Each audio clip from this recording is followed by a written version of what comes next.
ನಮಸ್ಕಾರ. G Kannada news ಡಿಎನ್ಎಗೆ ಸ್ವಾಗತ. ನಾನು ಪ್ರವೀಣ್ ಕುಂಬಾರ್. ಇವತ್ತಿನ ಜಿ ಕನ್ನಡ ನ್ಯೂಸ್ ಡಿಎನ್ಎಯಲ್ಲಿ ಪಂಚರಾಜ್ಯಗಳ ಚುನಾವಣೆಯ ಫಲಿತಾಂಶ ಒಂದು ಬೆಳವಣಿಗೆ ಆಗಿದೆ, ಮಹತ್ವದ ಬೆಳವಣಿಗೆ. 3 ರಾಜ್ಯಗಳಲ್ಲಿ ಆಡಳಿತದಲ್ಲಿದ್ದಂತಹ ಸರ್ಕಾರಗಳ ಪತನ ಆಗಿದ್ದರೆ ಅಲ್ಲಿ ಬೇರೊಂದು ಸರ್ಕಾರಗಳ ಅಸ್ತಿತ್ವಕ್ಕೆ ಬರ್ತಾ ಇದೆ. ತಮಿಳುನಾಡಿನಲ್ಲಿ ಡಿಎಂಕೆ ನೇತೃತ್ವದ ಸ್ಟಾಲಿನ್ ಆಡಳಿತ ಇತ್ತು, ಪತನ ಆಗಿ ಹೋಗ್ತಾ ಇದೆ. ಟಿವಿಕೆ ವಿಜಯ್ ಅವರ ಟಿವಿಕೆ ಆಡಳಿತಕ್ಕೆ ಬರ್ತಾ ಇರೋದು. ಪಕ್ಕದ ಕೇರಳ ರಾಜ್ಯದಲ್ಲಿ ಲೆಫ್ಟ್ ಡೆಮಾಕ್ರೆಟಿಕ್ ಫ್ರಂಟ್ LDF ನೇತೃತ್ವ ಇತ್ತು, ಪಿಣರಾಯಿ ವಿಜಯನ್ ಮುಖ್ಯಮಂತ್ರಿ ಆಗಿದ್ರು. ಅವರ ಸರ್ಕಾರ ಪತನ ಆಗೋದರ ಮುಖಾಂತರ UDF ಅಧಿಕಾರಕ್ಕೆ ಬರ್ತಾ ಇದೆ. ಕಾಂಗ್ರೆಸ್ ನೇತೃತ್ವದ ಮೈತ್ರಿ ಸರ್ಕಾರ ಅಧಿಕಾರಕ್ಕೆ ಬರ್ತಾ ಇದೆ. ಇನ್ನು ಉತ್ತರ ಭಾರತದ ಪಶ್ಚಿಮ ಬಂಗಾಳದಲ್ಲಿ ಮಮತಾ ಬ್ಯಾನರ್ಜಿ ಸರ್ಕಾರ ಇತ್ತು, ತೃಣಮೂಲ ಕಾಂಗ್ರೆಸ್ ಅಲ್ಲಿ TMC ಅಧಿಕಾರವನ್ನು ನಡೆಸ್ತಾ ಇತ್ತು. ಆ ಸರ್ಕಾರ ಪತನ ಆಗಿ ಇದೀಗ ಅಲ್ಲಿ ಬಿಜೆಪಿ ನೇತೃತ್ವದ ಸರ್ಕಾರ ಅಸ್ತಿತ್ವಕ್ಕೆ ಬರ್ತಾ ಇದೆ.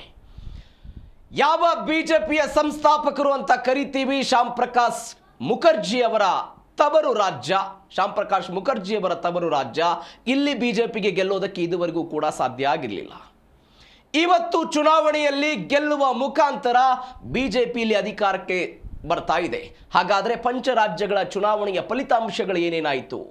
ತಮಿಳುನಾಡಿನಲ್ಲಿ DMK ಎಡವಿದ್ದಲ್ಲೇ ಅದರ ಜೊತೆಗೆ TVK ಈ ಪರಿಪ್ರಮಾಣದಲ್ಲಿ ಗೆಲ್ಲೋದಕ್ಕೆ ಹೆಂಗೆ ಸಾಧ್ಯ ಆಯಿತು, ಏನು ಎತ್ತ?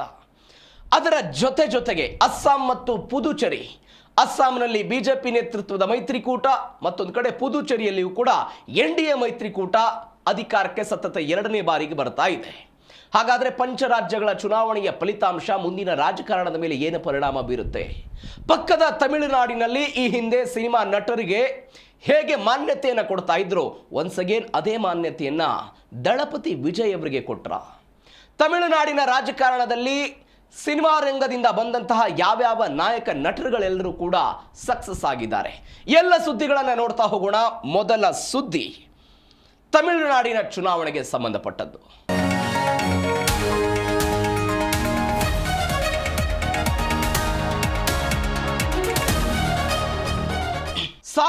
1967ರ ನಂತರ ಯಾವಾಗ ಕಾಂಗ್ರೆಸ್ ಅನ್ನ ಛಿದ್ರ ಮಾಡಿ DMK ಆಡಳಿತಕ್ಕೆ ಬಂದಿತ್ತು, ಅವತ್ತಿನಿಂದಲೂ ಕೂಡ 1967ರಿಂದ 72ರ ತನಕ DMK ವರ್ಸಸ್ ಸರ್ಕಾರಗಳಾಗ್ತಾ ಇತ್ತು.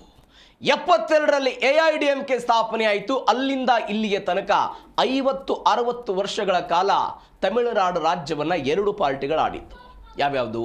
DMK ಮತ್ತು AIADMK. ದ್ರಾವಿಡ ಸಿದ್ಧಾಂತದ ಮೇಲೆ ರಾಜಕಾರಣ ಆಗ್ತಾ ಇದ್ದಂತಹ ರಾಜ್ಯ ಅದು. ದ್ರಾವಿಡ ಅಸ್ಮಿತೆಯೇ ತಮಿಳುನಾಡಿನ ರಾಜಕಾರಣ, ತಮಿಳುನಾಡಿನ ತಮಿಳು ಭಾಷೆ, ಅಲ್ಲಿಯ ಸಂಸ್ಕೃತಿ ಎಲ್ಲವೂ ಕೂಡ ಅದರ ಆಧಾರದ ಮೇಲೆ ನಡೀತಾ ಇತ್ತು. ಆದರೆ ಇದೀಗ ದಳಪತಿ ವಿಜಯ್ ತಮ್ಮದೇ ಆದಂತಹ ಒಂದು TVK ಎನ್ನುವಂತಹ ಪಾರ್ಟಿಯನ್ನ ಕಟ್ಟುವುದರ ಮುಖಾಂತರ ಯಾರ ಅಂದಾಜಿಗೂ ಸಿಗದೆ ಅಂಡರ್ ಕರೆಂಟ್ ಆಗಿ ಮತಗಳನ್ನು ಪಡೆದುಕೊಂಡು ಬಿಟ್ಟಿದ್ದಾರೆ. ನಿನ್ನೆಯೂ ಕೂಡ ನಾವು ಇದ್ರ ಬಗ್ಗೆ ಮಾತನಾಡ್ತಾ ಇದ್ವಿ. 2 ಕೋಟಿಗಿಂತಲೂ ಕೂಡ ಅಧಿಕ ಅಭಿಮಾನಿಗಳು ವಿಜಯ್ ಅವರಿಗಿದ್ದಾರೆ. ಆ ಅಭಿಮಾನ ಮತವಾಗಿ ಕನ್ವರ್ಟ್ ಆಗುತ್ತಾ? ಈ ಪ್ರಶ್ನೆ ನಿನ್ನೆಯ ತನಕವೂ ಕೂಡ ಕಾಡ್ತಾ ಇತ್ತು. ಆದರೆ ಇವತ್ತು ತಮಿಳುನಾಡಿನ ಚುನಾವಣೆಯ ಫಲಿತಾಂಶವನ್ನು ಗಮನಿಸ್ತಾ ಬಂದರೆ ಹೌದು, ಅದೆಲ್ಲವೂ ಕೂಡ ಮತವಾಗಿ ಕನ್ವರ್ಟ್ ಆಗಿದೆ. ಭಾಷಾ ವಿಚಾರದಲ್ಲಿ, ಸಾಂಸ್ಕೃತಿಕತೆಯಲ್ಲಿ ಎಲ್ಲದರಲ್ಲೂ ಕೂಡ ಈ TVK ಅದನ್ನು ಅನುಕರಣೆ ಮಾಡಿದರೂ ಕೂಡ ಅದರ ಜೊತೆಗೆ ಜಾತ್ಯತೀತತೆ, ಸಾಮಾಜಿಕ ನ್ಯಾಯ, ತಾಂತ್ರಿಕವಾಗಿ ತಮಿಳುನಾಡನ್ನು ಕಟ್ಟುವುದರ ಹೇಗೆ, ತಮಿಳುನಾಡನ್ನು ಅಭಿವೃದ್ಧಿ ಪಡಿಸೋದು ಹೇಗೆ, ಇವೆಲ್ಲದರ ಬಗ್ಗೆ ಕನಸು ಕಂಡಿದ್ರು. ಇದರ ಜೊತೆಗೆ DMK ಮತ್ತು AIADMK ಜೊತೆಗೆ ರಾಜಕೀಯ ಭಿನ್ನಾಭಿಪ್ರಾಯಗಳನ್ನು ಹೊಂದಿದ್ರು. ಎಲ್ಲ ಭಿನ್ನಾಭಿಪ್ರಾಯಗಳ ಹೊರತಾಗಿಯೂ ಕೂಡ ಇದೀಗ TVK ಅಲ್ಲಿ ಅಸ್ತಿತ್ವಕ್ಕೆ ಬರ್ತಾ ಇದೆ. ದ್ರಾವಿಡ ಕೋಟೆ ಇದೀಗ ಧೂಳಿಪಟ ಆಗಿದೆ. ಹೆಂಗ್ ಧೂಳಿಪಟ ಆಯಿತು? ಚೊಚ್ಚಲ ಚುನಾವಣೆಯಲ್ಲಿಯೇ ಊಹೆಗೂ ಮೀರಿದ ಸಾಧನೆಯನ್ನ ವಿಜಯ್ ನೇತೃತ್ವದ TVK ಮಾಡ್ತಾ ಇದೆ. ಯಾರ ಊಹೆಗೂ ಕೂಡ ಸಿಕ್ಕಿರಲಿಲ್ಲ ಇಂಥದ್ದೊಂದು ಅಂಡರ್ ಕರೆಂಟ್ ಪಾಸ್ ಆಗ್ತಾ ಇದೆ ಅಂತ. ಈ ಹಿಂದೆ ಅವರು ಒಂದು ಅಭಿಮಾನಿ ಸಂಘವನ್ನು ಕಟ್ಟಿದಾಗ ಸಾಮಾಜಿಕ ಚಟುವಟಿಕೆ ಮಾಡ್ತಾ ಇದ್ರು, ರಕ್ತದಾನ ಶಿಬಿರಗಳನ್ನು ಮಾಡ್ತಾ ಇದ್ರು, ಬಡವರಿಗೆ ಸಹಾಯಗಳನ್ನು ಮಾಡ್ತಾ ಇದ್ರು. ಅದರ ಪಾಡಿಗೆ ಅದು ಹೋಗ್ತಾ ಇತ್ತು. ಅವೆಲ್ಲದರ ನಂತರ ಯಾವಾಗ ಈ ಪಾರ್ಟಿಯನ್ನು ಅವರು ಕಟ್ಟಿ ಸಂಪೂರ್ಣವಾಗಿ ರಾಜಕಾರಣಕ್ಕೆ ಬರ್ತೀನಿ ಅಂತ ನಿಂತ್ರಲ್ಲ, ಅವತ್ತಿನಿಂದ ಎಲ್ಲ ಬೆಳವಣಿಗೆಗಳು ಶುರುವಾಯಿತು. ನೀವು ಗಮನಿಸಿ, 1989ರಲ್ಲಿ MGR ಸಾವಾಗುತ್ತೆ. ಆ ಸಾವಿನ ಅಸ್ಥಿರತೆಯ ನಂತರ DMK ಅಧಿಕಾರಕ್ಕೆ ಬರುತ್ತೆ. ಎಲ್ಲಿ? ತಮಿಳುನಾಡಲ್ಲಿ. 1991ರಲ್ಲಿ ರಾಜೀವ್ ಗಾಂಧಿಯವರ ಹತ್ಯೆಯ ನಂತರ ಕಾಂಗ್ರೆಸ್ ನೇತೃತ್ವದ ಮೈತ್ರಿಕೂಟ AIADMK ಜಯಲಲಿತಾ ಅವರ ನೇತೃತ್ವದಲ್ಲಿ ಅಧಿಕಾರಕ್ಕೆ ಬರುತ್ತೆ. ಏನಾಗಿತ್ತು ಅನ್ನೋದನ್ನು ನೋಡ್ತಾ ಇದ್ದೀವಿ. 1996ರಲ್ಲಿ ಜಯಲಲಿತಾ ಅವರ ವಿರುದ್ಧ ಭ್ರಷ್ಟಾಚಾರದ ಆರೋಪ ಬರುತ್ತೆ. ಇದನ್ನು ಹೊರತುಪಡಿಸಿ DMK ಅಧಿಕಾರಕ್ಕೆ ಬರುತ್ತೆ. 2001ರಲ್ಲಿ AIADMK ಅಧಿಕಾರಕ್ಕೆ ಬರುತ್ತೆ. 2006ರಲ್ಲಿ DMK ಬರುತ್ತೆ. 2011ರಲ್ಲಿ ಮತ್ತು 2016ರಲ್ಲಿ AIADMK ಅಧಿಕಾರಕ್ಕೆ ಬಂತು. ಹೀಗೆ ಸತತ 10 ವರ್ಷಗಳಿಂದ ಅಧಿಕಾರದಿಂದ ದೂರ ಇದ್ದಂತಹ DMK 2021ರಲ್ಲಿ ಅಧಿಕಾರಕ್ಕೆ ಬಂತು. ಆದರೆ ಇದೀಗ ಅಧಿಕಾರವನ್ನು ಕಳೆದುಕೊಳ್ತಾ ಇದೆ. ಯಾವುದರ ಮುಖಾಂತರ? ನಟ ವಿಜಯ್ ಅವರ ತಮಿಳುಗ ವೆಟ್ರಿ ಕಳಗಂ ಎನ್ನುವಂತಹ ಒಂದು ಪಾರ್ಟಿ ಇಂಥದ್ದೊಂದು ಅಂಡರ್ ಕರೆಂಟ್ ಮುಖಾಂತರ DMK ಆಡಳಿತವನ್ನು ಕೊನೆಗೊಳಿಸಿದೆ. ಇಷ್ಟು ದಿನಗಳ ಕಾಲ ಏನಿತ್ತು? ಒಂದು ಮನೋಭಾವ ಇತ್ತು. ದ್ರಾವಿಡ ರಾಜಕಾರಣ ಮತ್ತು ದ್ರಾವಿಡ ಸಿದ್ಧಾಂತ ಅನ್ನೋದು ಕೇವಲ 2 ಪಾರ್ಟಿಗಳಿಗೆ ಮಾತ್ರ ಸೀಮಿತ, DMK ಮತ್ತು AIADMKಗೆ ಅಂತ. ಆದರೆ ನಟ ವಿಜಯ್ ಮಾತ್ರ ಅಲ್ಲಿ ಗೆಲ್ಲುವ ಮುಖಾಂತರ ನನ್ನ ಅಸ್ತಿತ್ವವು ಕೂಡ ಇಲ್ಲಿದೆ ಅಂತ. ಚುನಾವಣಾ ಸಮಯದಲ್ಲಿ ಒಂದು ಮಾತು ಹೇಳ್ತಾ ಇದ್ರು ಅವರು, ಕಾಡಿನಲ್ಲಿ ಅನೇಕ ಪ್ರಾಣಿಗಳು ಇರ್ತವೆ, ಆದರೆ ಸಿಂಹ ಮಾತ್ರ ಅಲ್ಲಿಯ ಎಲ್ಲ ಪ್ರಾಣಿಗಳನ್ನು ಕಂಟ್ರೋಲ್ ಮಾಡ್ತಾ ಇದೆ. ನಾನು ಹಾಗೆ ಒಬ್ಬಂಟಿಯಾಗೆ ತಮಿಳುನಾಡನ್ನು ಕಂಟ್ರೋಲ್ ಮಾಡ್ತೀನಿ ಅನ್ನುವಂತಹ ನಿಟ್ಟಿನಲ್ಲಿ ಆ ವ್ಯಕ್ತಿ ಮಾತನಾಡಿದ್ರು. ಇದೀಗ ಅದು ನಿಜ ಆಗ್ತಾ ಇದೆ. ಯಾವುದರ ಮುಖಾಂತರ? ಫಲಿತಾಂಶದ ಮುಖಾಂತರ.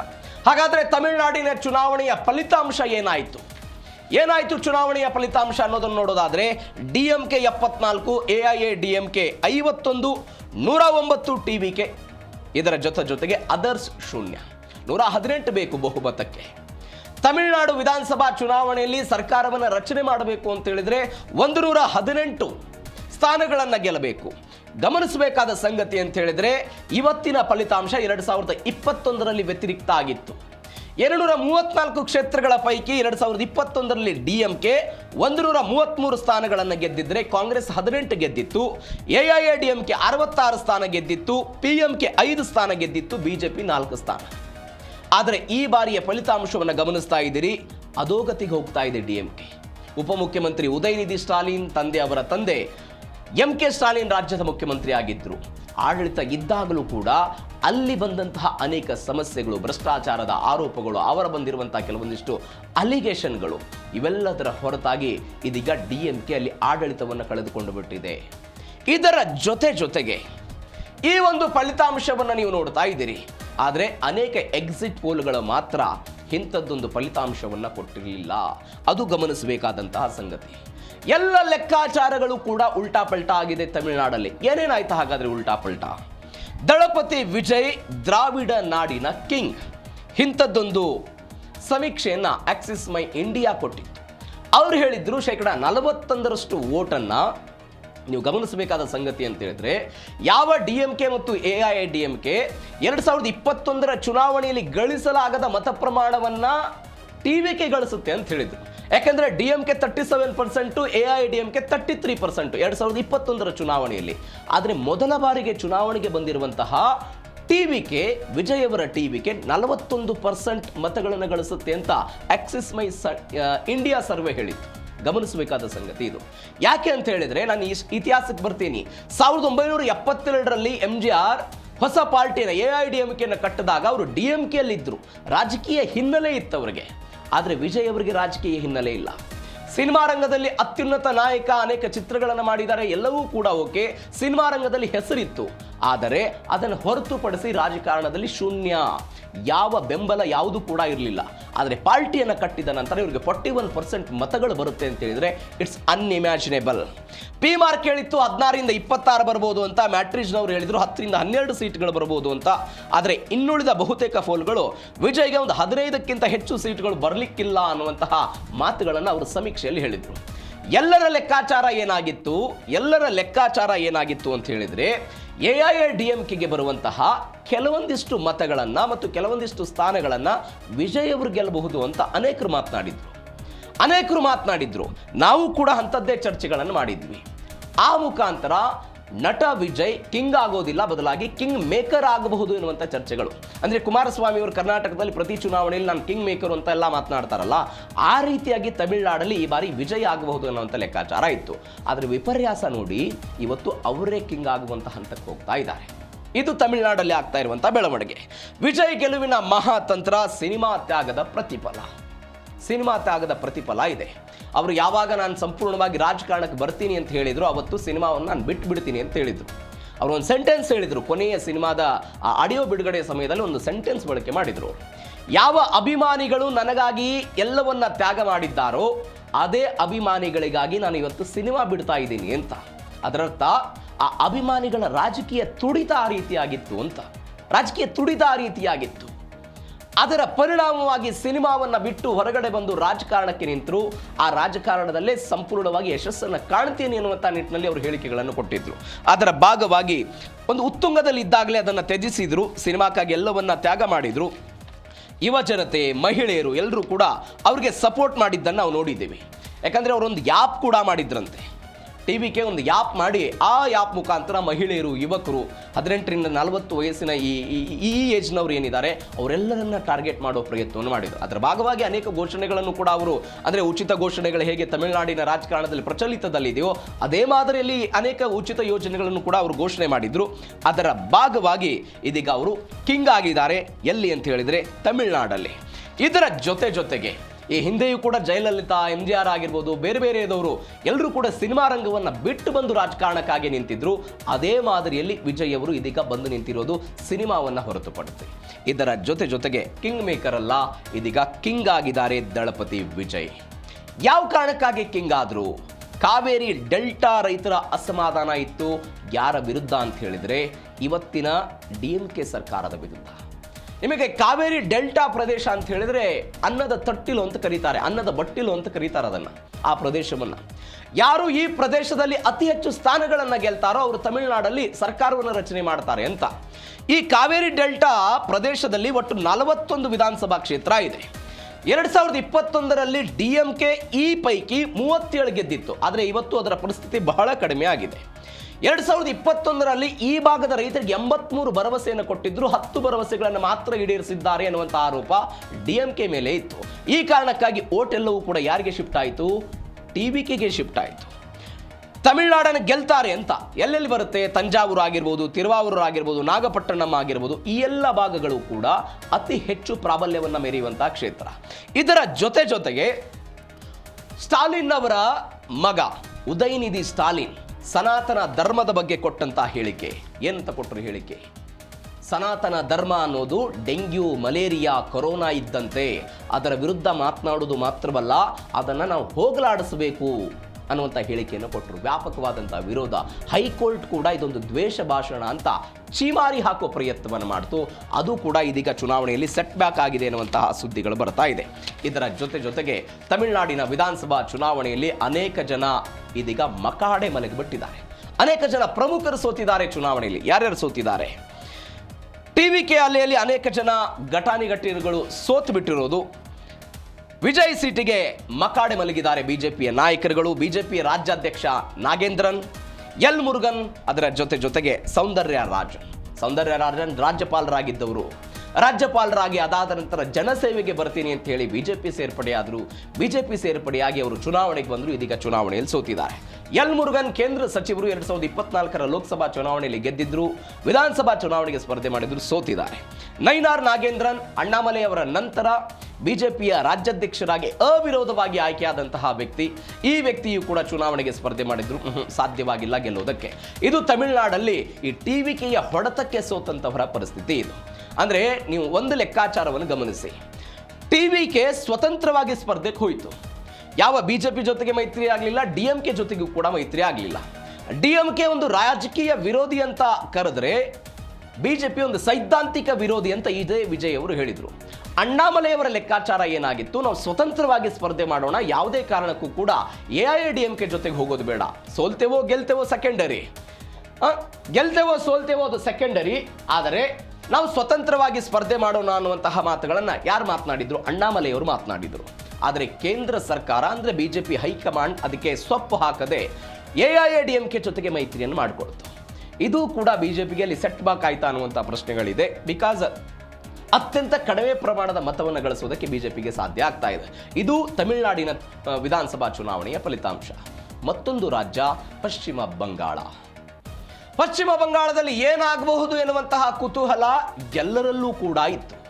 ಯಾಕಂದರೆ ಮಮತಾ ಬ್ಯಾನರ್ಜಿ ಸತತ 15 ವರ್ಷಗಳ ಕಾಲ ಅಲ್ಲಿ ಮುಖ್ಯಮಂತ್ರಿಯಾಗಿ ಆಡಳಿತವನ್ನು ಮಾಡಿದವರು. ಒಂದು ರೀತಿಯಲ್ಲಿ ಪ್ರಧಾನಿ ಮೋದಿ ವರ್ಸಸ್ ಮಮತಾ ದೀದಿ ಎನ್ನುವಂತಹ ನಿಟ್ಟಿನಲ್ಲಿ ಬೆಳವಣಿಗೆಗಳಾಗಿದ್ದನ್ನು ಗಮನಿಸಿದ್ದೀವಿ. ಕೇಂದ್ರ ಗೃಹ ಸಚಿವ ಅಮಿತ್ ಶಾ 15-20 ದಿನಗಳ ಕಾಲ ಪಶ್ಚಿಮ ಬಂಗಾಳದಲ್ಲಿ ಬೀಡು ಬಿಟ್ಟು ಚುನಾವಣೆಯನ್ನು ನಡೆಸಿದ್ರು. ನೀವು ಗಮನಿಸಬೇಕಾದ ಸಂಗತಿ ಅಂತ ಹೇಳಿದ್ರೆ, ಮೊದಲು ಕಾಂಗ್ರೆಸ್, ಅದಾದ ನಂತರ ಎಡಪಕ್ಷಗಳು, ಅದಾದ ನಂತರ ತೃಣಮೂಲ ಕಾಂಗ್ರೆಸ್ನ ಪ್ರಭಾವ, ಇದೀಗ ಬಿಜೆಪಿಯ ಪ್ರಭಾವ ಶುರುವಾಗ್ತಾ ಇರೋದು ಎಲ್ಲಿ? ಪಶ್ಚಿಮ ಬಂಗಾಳದಲ್ಲಿ. ಪಶ್ಚಿಮ ಬಂಗಾಳದಲ್ಲಿ ಇಂಥದ್ದೊಂದು ಬೆಳವಣಿಗೆಗಳಾಗ್ತಾ ಇದೆ.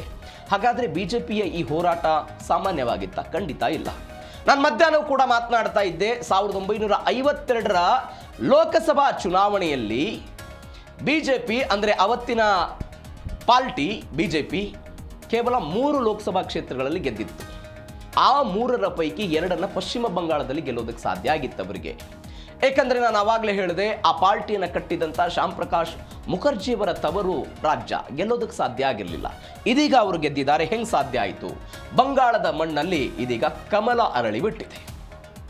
ಈಗ ನೀವು ಒಂದು ಪಟ್ಟಿ ಮಾಡಿ, ಬಿಜೆಪಿ ಇದುವರೆಗೂ ಕೂಡ ಯಾವ್ಯಾವ ರಾಜ್ಯಗಳಲ್ಲಿ ಸರ್ಕಾರವನ್ನು ರಚನೆ ಮಾಡೋದಕ್ಕೆ ಸಾಧ್ಯ ಆಗಿಲ್ಲ ಅಂತ ಹೇಳಿದ್ರೆ, ಪಂಜಾಬ್ ಬರುತ್ತೆ, ಪಶ್ಚಿಮ ಬಂಗಾಳ ಬರುತ್ತೆ, ಕೇರಳ ಬರುತ್ತೆ, ತಮಿಳುನಾಡು ಬರುತ್ತೆ, ಬೇರೆ ಬೇರೆ ರಾಜ್ಯಗಳು ಬರುತ್ತೆ. ಆ ಪಟ್ಟಿಗಳ ಪೈಕಿ ಇವತ್ತು ತಮಿಳುನಾಡು, ಪಶ್ಚಿಮ ಬಂಗಾಳ ಅಳಿಸಿ ಹೋಗ್ಬಿಡ್ತಾ ಇದೆ. ಯಾವ ಕಾರಣಕ್ಕೆ ಅಂತ ಹೇಳಿದ್ರೆ, ಇದೀಗ ಅವರು ಅಲ್ಲಿ ಅಧಿಕಾರವನ್ನು ರಚನೆ ಮಾಡ್ತಾ ಇದ್ದಾರೆ. ನಾನು ಅವಾಗಲೇ ಹೇಳ್ತಾ ಇದ್ದೆ, 1947ರಿಂದ 77ರ ತನಕ ಕಾಂಗ್ರೆಸ್ನ ಯುಗ ಇತ್ತು. ಅಲ್ಲಿ ನಾಯಕತ್ವ ಹೋಯಿತು, ಕಾಂಗ್ರೆಸ್ ಅಸ್ತಿತ್ವ ಮುಗಿದೋಯ್ತು. 1977ರಿಂದ 2011ರ ತನಕ ಎಡರಂಗ ಸತತ 34 ವರ್ಷಗಳ ಕಾಲ ಎಡಪಕ್ಷಗಳಲ್ಲಿ ಆಡಳಿತವನ್ನು ಮಾಡ್ತಾ ಇದ್ದು. ಯಾರ್ಯಾರು? ಜ್ಯೋತಿ ಬಸು ಆಗಿರ್ಬೋದು, ಬುದ್ಧದೇವ್ ಭಟ್ಟಾಚಾರ್ಯ ಆಗಿರ್ಬೋದು, ಇವರೆಲ್ಲರ ಆಡಳಿತ ಇತ್ತು. 2011ರಿಂದ 26ರ ತನಕ ಟಿಎಂಸಿ ಇತ್ತು. ಟಿಎಂಸಿ ತೃಣಮೂಲ ಕಾಂಗ್ರೆಸ್ ಬಂತು. ಅದಾದ ನಂತರ ಇದೀಗ 2026ರಿಂದ ಬಿಜೆಪಿ, ಭಾರತೀಯ ಜನಸಂಘದ ಸ್ಥಾಪಕ ಶ್ಯಾಮ್ ಪ್ರಕಾಶ್ ಮುಖರ್ಜಿಯವರ ಕನಸು ಇವತ್ತು ಈಡೇರಿತು ಅಂತ ಬಿಜೆಪಿಯವರು ಮಾತನಾಡ್ತಾ ಇದ್ದಾರೆ. ಯಾವ ಕಾರಣಕ್ಕಾಗಿ? ಅಧಿಕಾರವನ್ನು ಹಿಡಿದಿದ್ದರ ಕಾರಣಕ್ಕಾಗಿ. ಹಾಗಾದರೆ ಪಶ್ಚಿಮ ಬಂಗಾಳ ವಿಧಾನಸಭಾ ಚುನಾವಣೆಯ ಫಲಿತಾಂಶ ಏನಾಗಿದೆ? ಯಾರ್ಯಾರಿಗೆ ಎಷ್ಟು ಸ್ಥಾನ ಬಂತು ಅಂತ ನೋಡೋದಾದರೆ, ಬಿಜೆಪಿ 204 ಸ್ಥಾನಗಳು, 204 ಸ್ಥಾನಗಳನ್ನು ಗೆದ್ದಿದೆ ಬಿಜೆಪಿ. ಟಿಎಂಸಿ ತೃಣಮೂಲ ಕಾಂಗ್ರೆಸ್ 83, 6 ಸ್ಥಾನಗಳನ್ನು ಕಾಂಗ್ರೆಸ್ ಮತ್ತು ಅದರ್ಸ್ನವರು ಗೆದ್ದಿದ್ದಾರೆ. Total 294, magic number 148. 148 ಯಾರು ಗೆಲ್ತಾರೆ ಅವರು ಇಲ್ಲಿ ಅಧಿಕಾರಕ್ಕೆ ಬರ್ತಾರೆ. 294 ವಿಧಾನಸಭಾ ಕ್ಷೇತ್ರಗಳಿರುವಂತಹ ರಾಜ್ಯ ಇದು. ಇದೀಗ ಅದರ ಪೈಕಿ 204ರಲ್ಲಿ ಬಿಜೆಪಿ ಗೆದ್ದಿದೆ, ಭಾರತೀಯ ಜನತಾ ಪಾರ್ಟಿ. ನೀವು ನೋಡಿ, 2021ರಲ್ಲಿ ಟಿಎಂಸಿ 213 ಗೆದ್ದಿತ್ತು, ಬಿಜೆಪಿ 77 ಗೆದ್ದಿತ್ತು, ಕಾಂಗ್ರೆಸ್ 0 ಆಗಿತ್ತು. ಒಂದು ಮುಸ್ಲಿಂ ಪಾರ್ಟಿ 1, ಪಕ್ಷೇತರರು 1 ಗೆದ್ದಿದ್ರು. ಗಮನಿಸಬೇಕಾದ ಸಂಗತಿ ಅಂತ ಹೇಳಿದ್ರೆ, ಕಳೆದ ಬಾರಿ ಸುವೇಂದು ಅಧಿಕಾರಿಯ ವಿರುದ್ಧ 1900 ಮತಗಳ ಅಂತರದಿಂದ ಇದೇ ಮಮತಾ ಬ್ಯಾನರ್ಜಿ ಚುನಾವಣೆಯಲ್ಲಿ ಗೆದ್ದಿದ್ರು. ಹಾಗಾದರೆ 2021ರಲ್ಲಿ ಬಿಜೆಪಿ 77 ಸ್ಥಾನ ಗೆತ್ತಲ್ಲ, ಇಟ್ಸ್ ಈಜಿ. ನೀವು ಸ್ವಲ್ಪ ಹಿಂದಕ್ಕೆ ಹೋದರೆ 2016ರಲ್ಲಿ ಬಿಜೆಪಿಯ ಸ್ಥಾನಗಳು ಕೇವಲ 3 ಆಗಿತ್ತು. ಕೇವಲ 1 ಸಂಖ್ಯೆಯಲ್ಲಿದ್ದಂಥ ಬಿಜೆಪಿ 2021ರಲ್ಲಿ 77 ಸ್ಥಾನ ಗೆದ್ದಿದ್ರು. ಇದನ್ನು ನಾವು ಗಮನಿಸಬೇಕಾದ ಸಂಗತಿ. ಕಳೆದ ಬಾರಿಯೇ ಬಿಜೆಪಿ ಅಧಿಕಾರಕ್ಕೆ ಬರುತ್ತೆ ಅಲ್ಲಿ ಅನ್ನುವಂಥ ಚರ್ಚೆಗಳಾಗ್ತಾ ಇತ್ತು, ವಿಶ್ಲೇಷಣೆಗಳಾಗ್ತಾ ಇತ್ತು. ಅವೆಲ್ಲದರ ಹೊರತಾಗಿಯೂ ಕೂಡ ಕಳೆದ ಬಾರಿ ಟಿಎಂಸಿ ಅಧಿಕಾರಕ್ಕೆ ಬಂದಿತ್ತು. ಆದರೆ ಈ ಬಾರಿ ಹಾಗೆ ಆಗಿಲ್ಲ. ಒಂದು ಸ್ವಪ್ರತಿಷ್ಠೆಯಾಗಿ ಬಿಜೆಪಿ ಅದನ್ನು ತೆಗೆದುಕೊಳ್ತಾ ಹೋಯಿತು. ಬಂಗಾಳದ ಅಸ್ಮಿತೆ, ಬಂಗಾಳದಲ್ಲಿ ಆಗುವಂತಹ ವಲಸೆ ಬೆಳವಣಿಗೆಗಳು, ಬಂಗಾಳದಲ್ಲಿ ಆಗ್ತಾ ಇದ್ದಂಥ ಭ್ರಷ್ಟಾಚಾರ, ಟಿಎಂಸಿ ವಿರೋಧದ ರಾಜಕಾರಣ, ಅಲ್ಲಿ ಆಗುವಂತಹ ಗುಂಡಾ ಬೆಳವಣಿಗೆಗಳು ಎಲ್ಲವನ್ನು ಕೂಡ ಜನರ ಮುಂದೆ ಇಡುವ ಪ್ರಯತ್ನವನ್ನು ನಾವು ಮಾಡಿದ್ದೀವಿ ಅಂತ ಬಿಜೆಪಿ ನಾಯಕರು ಹೇಳ್ತಾ ಇದ್ದಾರೆ. ಇದರ ಭಾಗವಾಗಿ 204 ಸ್ಥಾನಗಳಲ್ಲಿ ಇದೀಗ ಅವರು ಗೆದ್ದಿದ್ದಾರೆ. ಇದು ಪಶ್ಚಿಮ ಬಂಗಾಳದ ಫಲಿತಾಂಶ ಆಯಿತು. ಹಾಗಾದರೆ 2021 ಮತ್ತು 2026ರ ಫಲಿತಾಂಶ ಏನು ವ್ಯತ್ಯಾಸ ಇದೆ? 5 ವರ್ಷಗಳಲ್ಲಿ ಏನೇನು ವ್ಯತ್ಯಾಸ ಆಗಿದೆ? 2021ರಲ್ಲಿ 213 ಸ್ಥಾನಗಳನ್ನು ಟಿಎಂಸಿ ಗೆದ್ದಿತ್ತು. ನಾನು ಅವಾಗಲೇ ಹೇಳಿದ ಹಾಗೆ ಟಿಎಂಸಿ ಗೆದ್ದಿತ್ತು. ಆದರೆ ಈ ಬಾರಿ ಅದರ ಕುಸಿತ ಆಗಿದ್ದನ್ನು ನಾವು ನೋಡ್ತಾ ಇದ್ದೀವಿ. ಎಕ್ಸಿಟ್ ಪೋಲ್ಗಳ ಲೆಕ್ಕಾಚಾರವನ್ನು ಕೂಡ ಮೀರಿ ಭರ್ಜರಿ ಸಾಧನೆಯನ್ನು ಬಿಜೆಪಿ, ಹಲವು ಸಮೀಕ್ಷೆಗಳು ಬಿಜೆಪಿ 120ರಿಂದ 130 ಸ್ಥಾನ ಗೆಲ್ಲಬಹುದು ಅಷ್ಟೇ, ಅಧಿಕಾರಕ್ಕೆ ಬರೋದಿಲ್ಲ ಅಂತ ಕೆಲವು ಸಮೀಕ್ಷೆಗಳು ಹೇಳಿತ್ತು. ಆದರೆ ಇಲ್ಲಿಯೂ ಕೂಡ ಬದಲಾವಣೆಯನ್ನು ಬಯಸಿದ್ರು. ನೀವು ನೋಡಿ, ಒಂದು ಸರ್ಕಾರ ಒಂದು 10 ವರ್ಷ ಅಥವಾ 2 ಆಡಳಿತ ಆದಮೇಲೆ ಒಂದು ಆಂಟಿ ಇನ್ಕಂಬೆನ್ಸಿ ಅನ್ನೋದು ಶುರುವಾಗುತ್ತೆ, ಆಡಳಿತ ವಿರೋಧಿ ಅಲೆ ಅನ್ನೋದು ಶುರುವಾಗುತ್ತೆ. ನಮಗೆ ಕರ್ನಾಟಕದ ಉದಾಹರಣೆಗೆ ಬಂದರೆ 1985ರ ದಶಕದಿಂದ ಇಲ್ಲಿಯ ತನಕವೂ ಕೂಡ ಪ್ರತಿ ಬಾರಿ ಸರ್ಕಾರ ಬದಲಾಗುತ್ತೆ. ಅದು ಜನತಾ ಸರ್ಕಾರ ಆಗಿರ್ಬೋದು, JDS ಆಗಿರ್ಬೋದು, BJP ಆಗಿರ್ಬೋದು, ಕಾಂಗ್ರೆಸ್ ಆಗಿರ್ಬೋದು. ಒಂದು ಬಾರಿ ಅಧಿಕಾರಕ್ಕೆ ಬಂದವರು ಮತ್ತೊಂದು ಬಾರಿ ಅಧಿಕಾರಕ್ಕೆ ಬಂದಿದ್ದಂಥ ಉದಾಹರಣೆ 80ರ ದಶಕದಿಂದ ಕರ್ನಾಟಕದಲ್ಲಿಲ್ಲ. ಇದನ್ನು ನೀವು ಗಮನಿಸಬೇಕಾದ ಸಂಗತಿ. ಆದರೆ ನೀವು ನೋಡಿ, 34 ವರ್ಷಗಳ ಕಾಲ ಎಡಪಕ್ಷಗಳು ಪಶ್ಚಿಮ ಬಂಗಾಳವನ್ನು ಆಳಿದ್ವು. ಅದಕ್ಕಿಂತ ಮೊದಲು ಕಾಂಗ್ರೆಸ್ ಇತ್ತು. ಸತತ 15 ವರ್ಷಗಳ ಕಾಲ ಇದೇ ಮಮತಾ ಬ್ಯಾನರ್ಜಿ ಅವರು ಆಡಳಿತವನ್ನು ನಡೆಸಿದ್ರು. ಇದೀಗ ಅದರ ಅಂತ್ಯ ಆಗ್ತಾ ಇದೆ, BJP ಅಧಿಕಾರಕ್ಕೆ ಬರ್ತಾ ಇದೆ. ಇದು ನಾವು ಗಮನಿಸಬೇಕಾದಂತಹ ಸಂಗತಿ. ಹಾಗಾದರೆ ಮಮತಾ ಬ್ಯಾನರ್ಜಿ ಈ ಚುನಾವಣೆಯಲ್ಲಿ ಎಡವಿದ್ದಲ್ಲಿ ಏನೆಲ್ಲ ಬೆಳವಣಿಗೆಗಳಾಯಿತು, ಯಾವ ಕಾರಣಕ್ಕಾಗಿ ಸೋತ್ರು ಅನ್ನೋದನ್ನು ನೋಡ್ತಾ ಹೋಗೋದಾದರೆ, ದಶಕಗಳಿಂದ ಬಂಗಾಳವನ್ನು ಆಳಿದ್ದಂಥ ಮಮತಾ ಬ್ಯಾನರ್ಜಿಗೆ ಅನಿರೀಕ್ಷಿತ ನಡೆ. ಹೆಂಗೆ ರಾಜಕಾರಣಕ್ಕೆ ಬಂದರು ಅನ್ನೋದನ್ನು ನಾವು ಸ್ವಲ್ಪ ನೋಡ್ಬಿಡೋಣ. ಈ ಹಿಂದೆ ಅವರು ಕಾಂಗ್ರೆಸ್ನಲ್ಲಿದ್ದರು. ಕಾಂಗ್ರೆಸ್ನಲ್ಲಿ ಭಿನ್ನಾಭಿಪ್ರಾಯ ಆಯಿತು. ಭಿನ್ನಾಭಿಪ್ರಾಯ ಆದ ನಂತರ ಸ್ವಂತ ಪಾರ್ಟಿಯನ್ನು ಕಟ್ಟಿದ್ರು. ತೃಣಮೂಲ ಕಾಂಗ್ರೆಸ್ಸನ್ನು ಕಟ್ಟುವ ಮುಖಾಂತರ ರಾಜಕಾರಣಕ್ಕೆ ಬರೋದಕ್ಕೆ ಶುರುವಾಯಿತು. ಈ ಹಿಂದೆ BJP ಜೊತೆಗೆ ಅವರು ಮೈತ್ರಿ ಮಾಡಿಕೊಂಡಿದ್ರು. BJP ಜೊತೆಗೆ ಲೋಕಸಭಾ ಚುನಾವಣೆ, ಅದರ ಜೊತೆಗೆ ವಿಧಾನಸಭಾ ಚುನಾವಣೆಯನ್ನು ಕೂಡ ಅವರು ಎದುರಿಸಿದ್ದಾರೆ. ಎಲ್ಲಕ್ಕಿಂತ ಹೆಚ್ಚಾಗಿ 2006ರಲ್ಲಿ ಒಂದು ಬೆಳವಣಿಗೆ ಆಗುತ್ತೆ. ಏನು ಬೆಳವಣಿಗೆ ಆಗುತ್ತೆ ಅಂತ ಹೇಳಿದರೆ, ಕಾಂಗ್ರೆಸ್ನಲ್ಲಿದ್ದಂಥ ದೀದಿ 1998ರಲ್ಲಿ TMC ಶುರು ಮಾಡ್ತಾರೆ. ಭೂಸ್ವಾಧೀನ ವಿರೋಧಿ ಚಳುವಳಿಯನ್ನು ಶುರು ಮಾಡಿಬಿಡ್ತಾರೆ ಅವರು 2006ರಲ್ಲಿ. ಸಿಂಗೂರು ಹೋರಾಟ ಅಂತ ಕರೀತಾರೆ. ಸಿಂಗೂರು ಹೋರಾಟ ಯಾವ ಕಾರಣಕ್ಕಾಗಿತ್ತು? ರೈತರ ಭೂಮಿಯನ್ನು ವಶಪಡಿಸ್ಕೊಳ್ತಾ ಇದ್ದಾರೆ, ಅದರ ವಿರುದ್ಧ ನಾನು ಹೋರಾಟ ಮಾಡ್ತೀನಿ ಅಂತ ಹೋರಾಟ ಮಾಡ್ತಾರೆ. 2007ರಲ್ಲಿ ಒಂದು ನಂದಿಗ್ರಾಮ ಹೋರಾಟ ಆಗುತ್ತೆ. ಆ ಹೋರಾಟದ ಮುಂಚೂಣಿಯನ್ನು ಕೂಡ ಇವರೇ ತೆಗೆದುಕೊಳ್ತಾರೆ. ಮಾತಿ ಮತ್ತು ಮನುಷ್ಯ, ಅಂದರೆ ತಾಯಿ, ಮಣ್ಣು ಮತ್ತು ಮನುಷ್ಯ, ಈ 3 ವಿಚಾರಗಳನ್ನು ಇಟ್ಟುಕೊಂಡು ಈ ಮಮತಾ ಬ್ಯಾನರ್ಜಿ ಚುನಾವಣಾ ರಾಜಕಾರಣಕ್ಕೆ ಬರ್ತಾರೆ.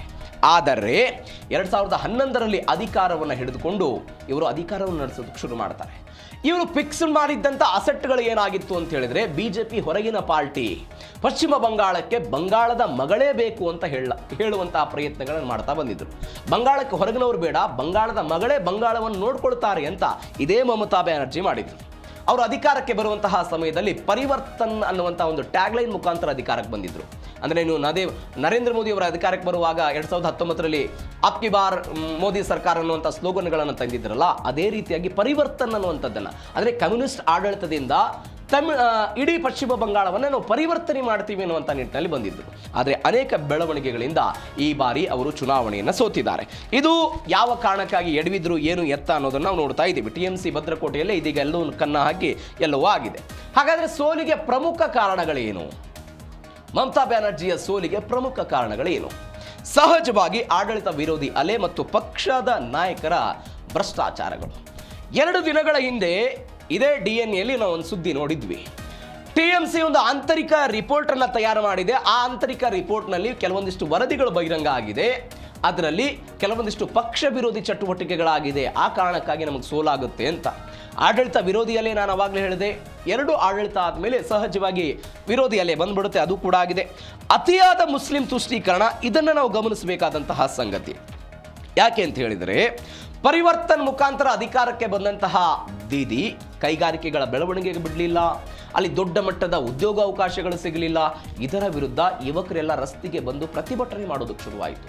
ಉದ್ಯೋಗ ಸಿಗ್ತಾ ಇಲ್ಲ ನಮಗೆ, ಉದ್ಯೋಗ ಕೊಡಿ ಅಂತ ದೀದಿ ಸರ್ಕಾರದ ವಿರುದ್ಧ ಪ್ರತಿಭಟನೆ ಮಾಡೋದಕ್ಕೆ ಶುರುವಾಯಿತು. ಇದು ಕೂಡ ದೊಡ್ಡ ಸೆಟ್ ಬ್ಯಾಕ್ ಆಯಿತು. ನೀವು ಪಶ್ಚಿಮ ಬಂಗಾಳ ಅಂತ ಹೇಳಿದ್ರೆ ಈ ಹಿಂದೆ ಬಿಹಾರ ನೆನಪಾಗ್ತಿತ್ತಲ್ಲ, ಹಿಂಸಾಚಾರ, ಅದೇ ಮಾದರಿಯಲ್ಲಿ ಪಶ್ಚಿಮ ಬಂಗಾಳ ಅಂತ ಹೇಳಿದ್ರೆ ಹಿಂಸಾಚಾರ ಅನ್ನೋದು ಶುರುವಾಯಿತು. ಕೈಗಾರಿಕೆಗಳ ಬೆಳವಣಿಗೆ ಆಗಲಿಲ್ಲ, ಇವೆಲ್ಲವೂ ಕೂಡ ಆಯಿತು. ಇದರ ಜೊತೆಗೆ ಮುಸ್ಲಿಂ ತುಷ್ಟೀಕರಣ ಹೇಗಾಯಿತು ಅಂತ ಹೇಳಿದ್ರೆ, ಮುಸ್ಲಿಂ ಧರ್ಮಗುರುಗಳಿಗೆ ಪ್ರತಿ ತಿಂಗಳು ಅವರಿಗೆ ಮಾಶಾಸನ ಕೊಡೋದಕ್ಕೆ ದೀದಿಯವರು ಮುಂದಾಯಿತು. ಇದನ್ನು ಕೂಡ BJP ಅವರು ವಿರೋಧ ಮಾಡಿದರು. ಮತ್ತೊಂದು, ಪಶ್ಚಿಮ ಬಂಗಾಳ ಅಂತ ಹೇಳಿದ್ರೆ ಐತಿಹಾಸಿಕ ದುರ್ಗಾ ಪೂಜೆ ನಡೆಯುತ್ತಲ್ಲಿ. ಆ ದುರ್ಗಾ ಪೂಜೆಯ ಸಮಯದಲ್ಲಿ ಅಲ್ಲಲ್ಲಿ ದಾಳಿಗಳಾಗಿದ್ದನ್ನು ನಾವು ಗಮನಿಸಿದ್ದೀವಿ. ಒಂದು ಐತಿಹಾಸಿಕ ಹಬ್ಬ ಅದು ದುರ್ಗಾ ಪೂಜೆ. ಪಶ್ಚಿಮ ಬಂಗಾಳ ಅಂತ ಹೇಳಿದ್ರೆ ದುರ್ಗೆಯನ್ನು ಪ್ರತಿಷ್ಠಾಪನೆ ಮಾಡಿ ಅವರಿಗೆ ಪೂಜೆ ಮಾಡುವಂತಹ ಪದ್ಧತಿ. ಆದರೆ ಮೊಹರಂ ಇದೆ ಅನ್ನುವ ಕಾರಣಕ್ಕಾಗಿಯೇ ಪಶ್ಚಿಮ ಬಂಗಾಳದಲ್ಲಿ ದುರ್ಗೆಯ ವಿಸರ್ಜನೆಗೆ ಅವಕಾಶ ಮಾಡೋದಕ್ಕೆ ಕೊಡ್ತಾ ಇರಲಿಲ್ಲ. ಇದರ ವಿರುದ್ಧವೂ ಕೂಡ ಬಿಜೆಪಿ ಹೋರಾಟ ಮಾಡೋದಕ್ಕೆ ಶುರುವಾಯಿತು. ಇವೆಲ್ಲದರ ಪರಿಣಾಮ ಇವತ್ತು ದೀದಿ ಪಶ್ಚಿಮ ಬಂಗಾಳದಲ್ಲಿ ಸೋತಿದ್ದಾರೆ ಎನ್ನುವಂಥ ವಿಶ್ಲೇಷಣೆಗಳು ಬರ್ತಾ ಇದೆ. ಇದರ ಜೊತೆಗೆ ಮತ್ತೊಂದು ಬೆಳವಣಿಗೆ ಅಂತ ಹೇಳಿದರೆ ಪಶ್ಚಿಮ ಬಂಗಾಳದಲ್ಲಿ ನಡೆದಂತಹ ಮಹಾ ತಿರುವು ಯಾವುದು, ಯಾವ ತಿರುವಿನಿಂದ ಈ ಸೋಲನ್ನು ಕಂಡ್ರು ಅನ್ನೋದನ್ನು ನೋಡ್ತಾ ಹೋದರೆ ಸಂದೇಶ್ ಖಾಲಿ ಘಟನೆ ಮತ್ತು ಕಾನೂನು ಸುವ್ಯವಸ್ಥೆ ವೈಫಲ್ಯದ ದೊಡ್ಡ ಪರಿಣಾಮ. ಟಿಎಂಸಿಯ ನಾಯಕ ಸಂದೇಶ್ ಖಾಲಿ ಮಹಿಳೆಯರಿಗೆ ಲೈಂಗಿಕ ಕಿರುಕುಳವನ್ನು ಕೊಟ್ಟಿದ್ದಾರೆ, ಅದರ ಜೊತೆಗೆ ಬಡವರ ಭೂಮಿಯನ್ನ ಅತಿಕ್ರಮಣ ಮಾಡಿದ್ದಾರೆ ಎನ್ನುವಂಥ ಸುದ್ದಿ. 2024ರಲ್ಲಿ ಇದು ಬಂತು. ಟಿಎಂಸಿ ಮುಖಂಡ ಶೇಖ್ ಶಹಜಾನ್ ಮತ್ತು ಸಹಚರರು ಲೈಂಗಿಕ ಕಿರುಕುಳವನ್ನು ಕೊಟ್ಟಿದ್ದಾರೆ ಅಂತ ಒಂದು ಹಳ್ಳಿಯ ಮಹಿಳೆಯರೆಲ್ಲ ಆರೋಪ ಮಾಡಿಬಿಟ್ರು. ಇದರ ಜೊತೆಗೆ ಅವರು ಹೇಳಿದರು ರೈತರು ಮತ್ತು ಬಡವರ ಭೂಮಿಯನ್ನು ಅವರು ನುಂಗಿ ನೀರು ಕುಡಿದ್ಬಿಟ್ಟಿದ್ದಾರೆ, ಹೀಗಾಗಿ ಅವರ ವಿರುದ್ಧ ಕ್ರಮ ಆಗಬೇಕು ಅಂತೆಲ್ಲ ಶುರುವಾಯಿತು. ಅದಾದ ನಂತರ ಇದು ಕೇವಲ ಒಂದು ಹಳ್ಳಿಯ ಸಮಸ್ಯೆಯಾಗಿ ಉಳಿಲಿಲ್ಲ, ಇಡೀ ಪಶ್ಚಿಮ ಬಂಗಾಳದಲ್ಲಿ ವ್ಯಾಪಕವಾಗಿ ಇದು ಹಬ್ಬಕ್ಕೆ ಶುರುವಾಯಿತು. ಇದನ್ನು ಅಮಿತ್ ಶಾ ತಮ್ಮ ಚುನಾವಣೆಯ ಪ್ರಚಾರದ ಸಮಯದಲ್ಲಿ ಒಂದು ಹೇಳಿಕೆಯನ್ನು ಕೊಡ್ತಾ ಬಂದರು. ಸಂದೇಶ್ ಖಾಲಿ ಎನ್ನುವಂತಹ ವ್ಯಕ್ತಿ ಟಿಎಂಸಿಯಲ್ಲಿದ್ದಾರೆ, ಇವರಿಂದ ಬಡವರಿಗೆ ಅನ್ಯಾಯ ಆಗ್ತಾ ಇದೆ, ಹೀಗಾಗಿ ಇವರಿಂದ ರಕ್ಷಣೆ ಸಿಗಬೇಕಾಗಿದೆ ಎನ್ನುವಂಥ ಹೇಳಿಕೆಯನ್ನ ಇದೇ ಅಮಿತ್ ಶಾ ಅವರು ಹೇಳ್ಕೊಡ್ತಾ ಬಂದರು. ಇದರ ಪರಿಣಾಮವಾಗಿ ಇದೀಗ ಪಶ್ಚಿಮ ಬಂಗಾಳದಲ್ಲಿ ಯಾರು ಗೆದ್ದಿದ್ದಾರೆ? ಬಿಜೆಪಿ ಗೆಲ್ಲೋದಕ್ಕೆ ಸಾಧ್ಯ ಆಗಿದೆ. ಇದರ ಜೊತೆಗೆ ಅನೇಕ ಸಚಿವರ ಮನೆಯಲ್ಲಿ ಕೋಟ್ಯಾಂತರ ರೂಪಾಯಿ ಹಣ ಸಿಕ್ತು, ಜನಾಕ್ರೋಶದ ರೀತಿ ದೊಡ್ಡದಾಗಿತ್ತು. ಇದರ ಜೊತೆಗೆ ಮಧ್ಯಮ ವರ್ಗಕ್ಕೆ ಟಿಎಂಸಿಯಿಂದ ಬೇಸತ್ತು ಹೋಗ್ಬಿಟ್ಟಿದ್ರು. ಇವೆಲ್ಲದರ ಪರಿಣಾಮ ಬಿಜೆಪಿ ಮೊದಲ ಬಾರಿಗೆ ಪಶ್ಚಿಮ ಬಂಗಾಳದಲ್ಲಿ ಸರ್ಕಾರವನ್ನು ರಚನೆ ಮಾಡೋದಕ್ಕೆ ಸಾಧ್ಯ ಆಗಿದೆ. ಇದು ಪಶ್ಚಿಮ ಬಂಗಾಳದ ಕತೆ. ಇನ್ನು ನಮ್ಮದೇ ರಾಜ್ಯ, ಅದರ ಜೊತೆಗೆ ಪ್ರಮುಖವಾಗಿ ನಮ್ಮ ರಾಜ್ಯದ ದಾವಣಗೆರೆ ಮತ್ತು ಬಾಗಲಕೋಟೆಯಲ್ಲಿ ಆದಂತಹ ಉಪಚುನಾವಣೆಗಳ ಫಲಿತಾಂಶ. ದಾವಣಗೆರೆ ದಕ್ಷಿಣದಲ್ಲಿ ಶಾಮನೂರು ಶಿವಶಂಕರಪ್ಪನವರು ಮೃತಪಟ್ಟ ಹಿನ್ನೆಲೆ ಉಪಚುನಾವಣೆ ಬಂದಿತ್ತು. ಅತಿ ಹಿರಿಯ ಶಾಸಕರಾಗಿದ್ದರು. ಏನೆಲ್ಲ ಬೆಳವಣಿಗೆಗಳಾಯಿತು? ಮುಸ್ಲಿಮರು ಟಿಕೆಟ್ಗಾಗಿ ಬೇಡಿಕೆ ಇಟ್ಟರು, ಕಾಂಗ್ರೆಸ್ ಅದನ್ನು ಕೊಡಲಿಲ್ಲ. ಶಾಮನೂರು ಶಿವಶಂಕರಪ್ಪನವರ ಮೊಮ್ಮಗ ಸಮರ್ಥ ಶಾಮನೂರವರಿಗೆ ಟಿಕೆಟ್ ಕೊಡಲಾಯಿತು. ಇನ್ನು ಬಿಜೆಪಿಯಿಂದ ಶ್ರೀನಿವಾಸ್ ದಾಸಕರಿಯಪ್ಪನವರು ಎಸ್ಟಿ ಸಮುದಾಯ ಅಹಿಂದ ವರ್ಗಕ್ಕೆ ಸೇರಿದ್ದಂತಹ ಶ್ರೀನಿವಾಸ್ ದಾಸಕರಿಯಪ್ಪನವರನ್ನು ಅಲ್ಲಿ ಕರೆದುಕೊಂಡು ಬರುವ ಪ್ರಯತ್ನವನ್ನು ಮಾಡಿತು, ಚುನಾವಣೆಯನ್ನು ನಿಲ್ಲಿಸಿದರು. ಈ ಚುನಾವಣೆಯ ನಂತರ ಕಾಂಗ್ರೆಸ್ನಲ್ಲಿ ಒಂದು ಅಸಮಾಧಾನ ಸ್ಫೋಟ ಆಗಿತ್ತು. ಈ ಎಲ್ಲ ಬೆಳವಣಿಗೆಗೆ ಕಾರಣರಾದಂತಹ ಕೆಲವೊಂದಿಷ್ಟು ಜನರನ್ನ ಪಾರ್ಟಿಯಿಂದ ಅಮಾನತು ಕೂಡ ಮಾಡಿದ್ದನ್ನು ನಾವು ನೋಡಿದ್ದೀವಿ. ಇವೆಲ್ಲ ಬೆಳವಣಿಗೆಗಳ ನಂತರವೂ ಕೂಡ ದಾವಣಗೆರೆಯಲ್ಲಿ ಇದೀಗ ಕಾಂಗ್ರೆಸ್ ಗೆಲುವನ್ನು ಸಾಧಿಸಿದೆ. ಹಾಗಾದರೆ ಹೆಂಗಾಯಿತು ಗೆಲುವು? ನೋಡ್ತಾ ಹೋಗೋದಾದರೆ ದಾವಣಗೆರೆಯಲ್ಲಿ ಕಾಂಗ್ರೆಸ್ ಗೆಲುವು ಹೇಗೆ ಸಾಧ್ಯ ಆಯಿತು ಅನ್ನೋದನ್ನು ನಾವು ಗಮನಿಸ್ತಾ ಹೋಗೋದಾದರೆ ಸಮರ್ಥ ಶಾಮನೂರು ಇದೀಗ ಚುನಾವಣೆಯನ್ನು ಗೆದ್ದಿದ್ದಾರೆ. ಚುನಾವಣೆಯನ್ನು ಗೆಲ್ಲುವ ಮುಖಾಂತರ ಕಾಂಗ್ರೆಸ್ನ ಭದ್ರಕೋಟೆ ಅನ್ನೋದನ್ನು ಮತ್ತೊಮ್ಮೆ ಸಾಬೀತುಪಡಿಸುವ ಪ್ರಯತ್ನವನ್ನು ಮಾಡಿದ್ದಾರೆ. ಯಾಕೆ ಅಂತ ಹೇಳಿದ್ರೆ, ಯಾವಾಗ ಈ ಕ್ಷೇತ್ರ ಅಸ್ತಿತ್ವಕ್ಕೆ ಬಂದಿತ್ತು 2008, 2013, 2018 ಮತ್ತು 2023 ಸಾರ್ವತ್ರಿಕ ಚುನಾವಣೆ, ಈ 4 ಚುನಾವಣೆಗಳಲ್ಲೂ ಕೂಡ ಶಾಮನೂರು ಶಿವಶಂಕರಪ್ಪನವರು ಗೆಲ್ತಾ ಬಂದಂತಹ ಚುನಾವಣೆ ಇದು. ಪ್ರತಿ ಬಾರಿಯೂ ಕೂಡ ಬಿಜೆಪಿ ಪ್ರತಿ ಬಾರಿಯೂ ಕೂಡ ಅಭ್ಯರ್ಥಿಗಳನ್ನು ಬದಲಿಸ್ತಾ ಹೋಯಿತು, ಆದರೂ ಕೂಡ ಕಾಂಗ್ರೆಸ್ ಗೆಲ್ತಾ ಬಂದಿತ್ತು. ದಾವಣಗೆರೆಯಲ್ಲಿ ಸಮರ್ಥ ಗೆಲುವು, ಉಪಚುನಾವಣೆಯಲ್ಲಿ ಕಾಂಗ್ರೆಸ್ನ ಸಮರ್ಥ ಗೆಲುವನ್ನು ಸಾಧಿಸಿದ್ದಾರೆ. 27 ವರ್ಷದ ಸಮರ್ಥ ಶಾಮನೂರು ಮೊದಲ ಬಾರಿಗೆ ಶಾಸಕರಾಗಿರೋದು. ದೊಡ್ಡ ಪೈಪೋಟಿಯಾಗಿತ್ತು. ಜಮೀರ್ ಬಣಕ್ಕೆ ದೊಡ್ಡ ಹಿನ್ನಡೆ. ಅಂದರೆ ಈ ಎಲ್ಲ ಬೆಳವಣಿಗೆಗಳಾದ ನಂತರ ಜಮೀರ್ ಅಹ್ಮದ್ ಖಾನ್ ಸೇರಿದಂತೆ ಕೆಲವೊಂದಿಷ್ಟು ಟೀಮ್ ಒಂದು ಫಂಡಿಂಗ್ ಮಾಡಿದ್ದಾರೆ, ಬೇರೆದವರಿಗೆ SDPI ಆಗಿರ್ಬೋದು, 13 ಜನ ಮುಸ್ಲಿಂ ಕ್ಯಾಂಡಿಡೇಟ್ಗೆಲ್ಲ ಫಂಡಿಂಗ್ ಮಾಡಿದ್ದಾರೆ ಎನ್ನುವಂಥ ಆರೋಪಗಳೆಲ್ಲ ಬಂದಿತ್ತು. ಆರೋಪಗಳ ಭಾಗವಾಗಿ ಜಬ್ಬಾರ್, ಅದಾದ ನಂತರ ಬೇರೆ ನಜೀರ್ ಅಹ್ಮದ್ ಇವರೆಲ್ಲರ ವಿರುದ್ಧವೂ ಕೂಡ ಕ್ರಮ ಕೈಗೊಳ್ಳುವ ಪ್ರಯತ್ನವನ್ನು ಮಾಡಿದ್ರು ದಾವಣಗೆರೆ ದಕ್ಷಿಣದಲ್ಲಿ. ನೀವು ನೋಡಿ, ಇದೇ ಮೊದಲ ಬಾರಿಗೆ ಅಲ್ಲ, ನಾನು ಹಿಂದೆ ಅನೇಕ ಬಾರಿ ಇದನ್ನು ಹೇಳಿದ್ದೀನಿ. ಈ ಹಿಂದೆ ಶಿಕ್ಷಣ ಸಚಿವರಾಗಿದ್ದಂಥ ನಾಗಮ್ಮ ಅಂತ ಅವರ ವಿರುದ್ಧವೂ ಕೂಡ ಮುಸ್ಲಿಂ ಕ್ಯಾಂಡಿಡೇಟ್ ಒಬ್ಬರು ಬಂಡಾಯವಾಗಿ ಚುನಾವಣೆ ನಿಂತಿದ್ರು 80ರ ದಶಕದಲ್ಲಿ. ಅದು 80ರ ದಶಕದಲ್ಲಿ ನಮಗೆ ಮುಸ್ಲಿಮರಿಗೆ ಟಿಕೆಟ್ ಬೇಕು ಅಂತ ಬೇಡಿಕೆ ನೀಡಲಾಗಿತ್ತು, ದಾವಣಗೆರೆಯಲ್ಲಿ ಕೊಟ್ಟಿರಲಿಲ್ಲ. ಅಲ್ಲಿಯ ಕಾಂಗ್ರೆಸ್ ಅಧಿಕೃತ ಅಭ್ಯರ್ಥಿಯ ವಿರುದ್ಧ ಮುಸ್ಲಿಂ ಒಬ್ಬರು ಇಂಡಿಪೆಂಡೆಂಟ್ ಆಗಿ ನಿಂತು ಬಿಡ್ತಾರೆ. ಇದರ ಪರಿಣಾಮವಾಗಿ ಅವರು 28,000 ಓಟ್ ತೆಗೆದುಕೊಳ್ತಾರೆ. ಅದರ ಭಾಗವಾಗಿ ಅವತ್ತು ಕಾಂಗ್ರೆಸ್ನ ಅಧಿಕೃತ ಅಭ್ಯರ್ಥಿ ಸೋಲನ್ನು ಕಂಡಿದ್ರು. ಆದರೆ 2026ರಲ್ಲಿ ಅಂತಹ ಬೆಳವಣಿಗೆಗಳಾಗಿಲ್ಲ. ಇದೀಗ ಸಮರ್ಥ ಶಾಮನೂರು ದಾವಣಗೆರೆ ದಕ್ಷಿಣದಲ್ಲಿ ಗೆದ್ದಿದ್ದಾರೆ. ಆ ಮುಖಾಂತರ ತಂದೆ SS ಮಲ್ಲಿಕಾರ್ಜುನ್, ತಾಯಿ ಪ್ರಭಾ ಮಲ್ಲಿಕಾರ್ಜುನ್, ಇದೀಗ ಮಗ ಸಮರ್ಥ ಶಾಮನೂರು ದಾವಣಗೆರೆ ದಕ್ಷಿಣದ MLA ಆಗಿರೋದು. ಇದು ದಾವಣಗೆರೆಯ ಕಥೆ. ಆದರೆ ಮತ್ತೊಂದು ಕ್ಷೇತ್ರ ಬಾಗಲಕೋಟೆಯಲ್ಲಿ HY ಮೇಟಿಯವರ ನಿಧನದಿಂದ ತೆರವಾದಂತಹ ಕ್ಷೇತ್ರ ಇದು. ಈ ಕ್ಷೇತ್ರದಲ್ಲಿ ಟಿಕೆಟ್ಗಾಗಿ ಅವರ ಕುಟುಂಬದ ನಡುವೆ ಪೈಪೋಟಿ ಇತ್ತು. ಅಕ್ಕಮ್ಮ ಮೇಟಿ, ಬಾಯಕ್ಕ ಮೇಟಿ, ಉಮೇಶ್ ಮೇಟಿ ಮತ್ತು ಅವರ ಇನ್ನೊಬ್ಬ ಸಹೋದರರ ನಡುವೆ ದೊಡ್ಡ ಮಟ್ಟದ ಪೈಪೋಟಿ ಇತ್ತು. ನನಗೆ ಬೇಕು ಟಿಕೆಟು, ನನಗೆ ಬೇಕು ಅಂತ. ಇವರೆಲ್ಲರನ್ನೂ ಕೂಡ ಬೆಂಗಳೂರಿಗೆ ಸಿದ್ದರಾಮಯ್ಯನವರು ಕರೆಸಿಕೊಂಡು ಅವರ ಜೊತೆಗೆ ಸಭೆ ಮಾಡಿ ಅವರನ್ನು ಮನವೊಲಿಸುವ ಪ್ರಯತ್ನವನ್ನು ಮಾಡಿದರು. ಕೊನೆಯ ಹಂತವಾಗಿ ಉಮೇಶ್ ಮೇಟಿ ಅವರಿಗೆ ಟಿಕೆಟನ್ನು ಕೊಡಲಾಯಿತು. ಟಿಕೆಟನ್ನು ಕೊಟ್ಟ ನಂತರ ಗೆಲ್ತಾರಾ ಗೆಲ್ಲಲ್ವಾ ಈ ಪ್ರಶ್ನೆ ಸಹಜವಾಗಿತ್ತು. ಬಿಜೆಪಿಯಿಂದ ಸಾಂಪ್ರದಾಯಿಕ ಎದುರಾಳಿ ವೀರಣ್ಣ ಚರಂತಿಮಠ ಅವರಿಗೆ ಮತ್ತೊಮ್ಮೆ ಅವಕಾಶವನ್ನು ಕೊಡಲಾಗಿತ್ತು. ವೀರಣ್ಣ ಚರಂತಿಮಠ ವರ್ಸಸ್ ಉಮೇಶ್ ಮೇಟಿ. ಹಾಗಾದ್ರೆ ಬಾಗಲಕೋಟೆ ಉಪಚುನಾವಣೆಯಲ್ಲಿ ಇದೀಗ ಉಮೇಶ್ ಮೇಟಿ ಗೆದ್ದಿದ್ದಾರೆ. ಸಹಜವಾಗಿ ಉಪಚುನಾವಣೆ ಅಂತ ಹೇಳಿದ್ರೆ ಯಾವ ಆಡಳಿತ ಇರುತ್ತೋ, ಯಾವ ಸರ್ಕಾರ ಇರುತ್ತೋ ಅವರದ್ದೇ ಅಭ್ಯರ್ಥಿಗಳು ಗೆಲ್ತಾರೆ ಅನ್ನುವಂಥದ್ದು ಸದ್ಯಕ್ಕಿರುವಂತಹ ಟ್ರೆಂಡ್ ಅದು. ಯಾಕೆಂದರೆ ಕಳೆದ ಬಾರಿ ಆದಂಥ ಶಿಗ್ಗಾವಿ, ಸಂಡೂರು, ಅದಾದ ನಂತರ ಚನ್ನಪಟ್ಟಣದಲ್ಲೂ ಕೂಡ ನಾವು ನೋಡಿದ್ದೀವಿ. ಅದರ ಮುಂದುವರೆದ ಭಾಗವಾಗಿ ಬಾಗಲಕೋಟೆ ಮತ್ತು ದಾವಣಗೆರೆ ದಕ್ಷಿಣದಲ್ಲಿ ಆಗಿದೆ ಅಂತ. ಇದೀಗ ಉಮೇಶ್ ಮೇಟಿ 22,232 ಮತಗಳ ಅಂತರದಿಂದ ಗೆದ್ದಿದ್ದಾರೆ. ಸಿದ್ದರಾಮಯ್ಯನವರ ನಾಯಕತ್ವ, ಕುರುಬ ಸಮುದಾಯ ಇಡೀ ದಿನಗಳ ಕಾಲ ಹೋಗಿ ಸಿದ್ದರಾಮಯ್ಯನವರಲ್ಲಿ ಪ್ರಚಾರ ಮಾಡಿದ್ರು. HY ಮೇಟಿ ಆಪ್ತರಾಗಿದ್ರು. ಅವರ ಸರ್ಕಾರದಲ್ಲಿ ಅಬಕಾರಿ ಸಚಿವರು ಕೂಡ ಆಗಿದ್ರು ಅವರು ಈ ಹಿಂದೆ. ಈ ಕಾರಣಕ್ಕಾಗಿ ಆತ್ಮೀಯತೆ ಇತ್ತು HY ಮೇಟಿ ಮತ್ತು ಸಿದ್ದರಾಮಯ್ಯನವರ ಕುಟುಂಬಕ್ಕಾಗಿ. ಎಲ್ಲದರ ಭಾಗವಾಗಿ ಇದೀಗ ಗೆಲ್ಲೋ ಪ್ರಯತ್ನಗಳಾಗಿದೆ. ಆದರೆ ಒಂದು ಗಮನಿಸಬೇಕಾದ ಸಂಗತಿ ಅಂತ ಹೇಳಿದ್ರೆ ನಾವು 2023 ಸಾರ್ವತ್ರಿಕ ಚುನಾವಣೆಯಲ್ಲಿ HY ಮೇಟಿ ಕೇವಲ 5,000 ಚಿಲ್ಲರೆ ಮತಗಳಿಂದ ಗೆದ್ದಿದ್ರು. 5,000 ಮತಗಳಿಂದ ಮಾತ್ರ ಗೆದ್ದಿದ್ದು. ಅದಕ್ಕೆ ಒಂದು ಕಾರಣ ಕೂಡ ಇತ್ತು. ಸತೀಶ್ ಜಾರಕಿಹೊಳಿಯಲ್ಲಿ ಉಸ್ತುವಾರಿಯಾಗಿದ್ದರು, ಚುನಾವಣಾ ಉಸ್ತುವಾರಿಯಾಗಿ ಕೆಲಸ ಮಾಡಿದ್ದಾರೆ. ಯಾಕೆ 5,000 ಅಂತರ ಇತ್ತು, ಇದೀಗ 22,000 ಯಾಕಾಯಿತು ಅನ್ನೋದೊಂದು ಡಿಫರೆನ್ಸ್ ನೋಡೋದಾದ್ರೆ, ಕಳೆದ ಬಾರಿ ಏನಾಗಿತ್ತು, ಮಲ್ಲಿಕಾರ್ಜುನ್ ಚರಂತಿಮಠ್, ವೀರಣ್ಣ ಚರಂತಿಮಠ್ ಅವರ ಸಹೋದರ ಮಲ್ಲಿಕಾರ್ಜುನ್ ಚರಂತಿಮಠ್ ಬಂಡಾಯ ಅಭ್ಯರ್ಥಿಯಾಗಿ ಚುನಾವಣಾ ಕಣಕ್ಕಿಳಿದಿದ್ರು. ಅವರೊಂದಿಷ್ಟು 10,000 12,000 ಮತಗಳನ್ನು ಪಡೆದುಕೊಂಡಿದ್ರು. ಅದರ ಭಾಗವಾಗಿ ವೀರಣ್ಣ ಚರಂತಿಮಠ್ ಚುನಾವಣೆಯಲ್ಲಿ ಸೋತುಬಿಟ್ರು. ಎಷ್ಟು ಮತಗಳಿಂದ? 5,000 ಮತಗಳಿಂದ. ಈ ಬಾರಿ ಮಲ್ಲಿಕಾರ್ಜುನ್ ಚರಂತಿಮಠ್ ಸ್ಪಷ್ಟವಾಗಿ ಹೇಳಿದ್ರು, ನನ್ನ ಸಪೋರ್ಟ್ ಕಾಂಗ್ರೆಸ್ಗೆ ಇರುತ್ತೆ ಅಂತ. ಕಾಂಗ್ರೆಸ್ ಅಭ್ಯರ್ಥಿಯ ಪರವಾಗಿ ಕೆಲಸ ಮಾಡಿದ್ದಾರೆ. RV ತಿಮ್ಮಾಪುರ್ ಕೆಲಸ ಮಾಡಿದ್ರಲ್ಲಿ ಹೋಗಿ ಅದೇ ಜಿಲ್ಲೆ ಬಾಗಲಕೋಟೆಯ ಚುನಾವಣೆ ಅವರ ಪರವಾಗಿ ಕೆಲಸವನ್ನು ಮಾಡಿದ್ರು. ಎಲ್ಲದರ ಭಾಗವಾಗಿ ಲೀಡ್ ಜಾಸ್ತಿ ಆಗಿದೆ. ಈ ಬಾರಿ ಬಾಗಲಕೋಟೆಯಲ್ಲಿ ಲೀಡ್ ಜಾಸ್ತಿ ಆಗಿದೆ, ಆದರೆ ದಾವಣಗೆರೆಯಲ್ಲಿ ಲೀಡ್ ಕಡಿಮೆ ಆಗಿದೆ. 2023ರಲ್ಲಿ ಶಾಮನೂರು ಶಿವಶಂಕರಪ್ಪನವರು 27,000 ಚಿಲ್ಲರೆ ಮತಗಳಿಂದ ಗೆದ್ದಿದ್ರೆ, ಈ ಬಾರಿ ಅವರ ಮೊಮ್ಮಗ 5,000 ಚಿಲ್ಲರೆ ಮತಗಳಿಂದ ಗೆದ್ದಿದ್ದಾರೆ. ಗೆಲುವೆ, ಆದರೆ ಅಂತರ ಕಡಿಮೆ ಆಗಿದೆ ದಾವಣಗೆರೆ ದಕ್ಷಿಣದಲ್ಲಿ.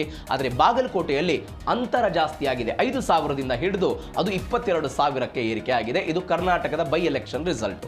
ಮತ್ತೊಂದು ಕಡೆ ನಮ್ಮ ಪಕ್ಕದ ರಾಜ್ಯ ಕೇರಳದಲ್ಲಿ ಎಡರಂಗ ಪತನ ಆಗಿದೆ. ಕೈ ನೇತೃತ್ವದ ಸರ್ಕಾರ ಅಧಿಕಾರಕ್ಕೆ ಬಂದಿದೆ. ಇಂತಹ ಸಮೀಕ್ಷೆಗಳೇ ಹೊರಗೆ ಬಂದಿತ್ತು. ಪಿಣರಾಯಿ ವಿಜಯನ್ ನೇತೃತ್ವದ ಸರ್ಕಾರದ ವಿರುದ್ಧ ಆಕ್ರೋಶ ಇದೆ, ಜನಾಕ್ರೋಶ ಇದೆ. ಈ ಕಾರಣಕ್ಕಾಗಿ ಆ ಸರ್ಕಾರ ಪತನ ಆಗುತ್ತೆ, ಕಾಂಗ್ರೆಸ್ ನೇತೃತ್ವದ ಸರ್ಕಾರ ಅಲ್ಲಿ ಅಧಿಕಾರಕ್ಕೆ ಬರುತ್ತೆ ಅಂತ. ಅಲ್ಲಿ ಒಂದು ಸಂಪ್ರದಾಯನೇ ಇತ್ತು. ಏನು ಸಂಪ್ರದಾಯ?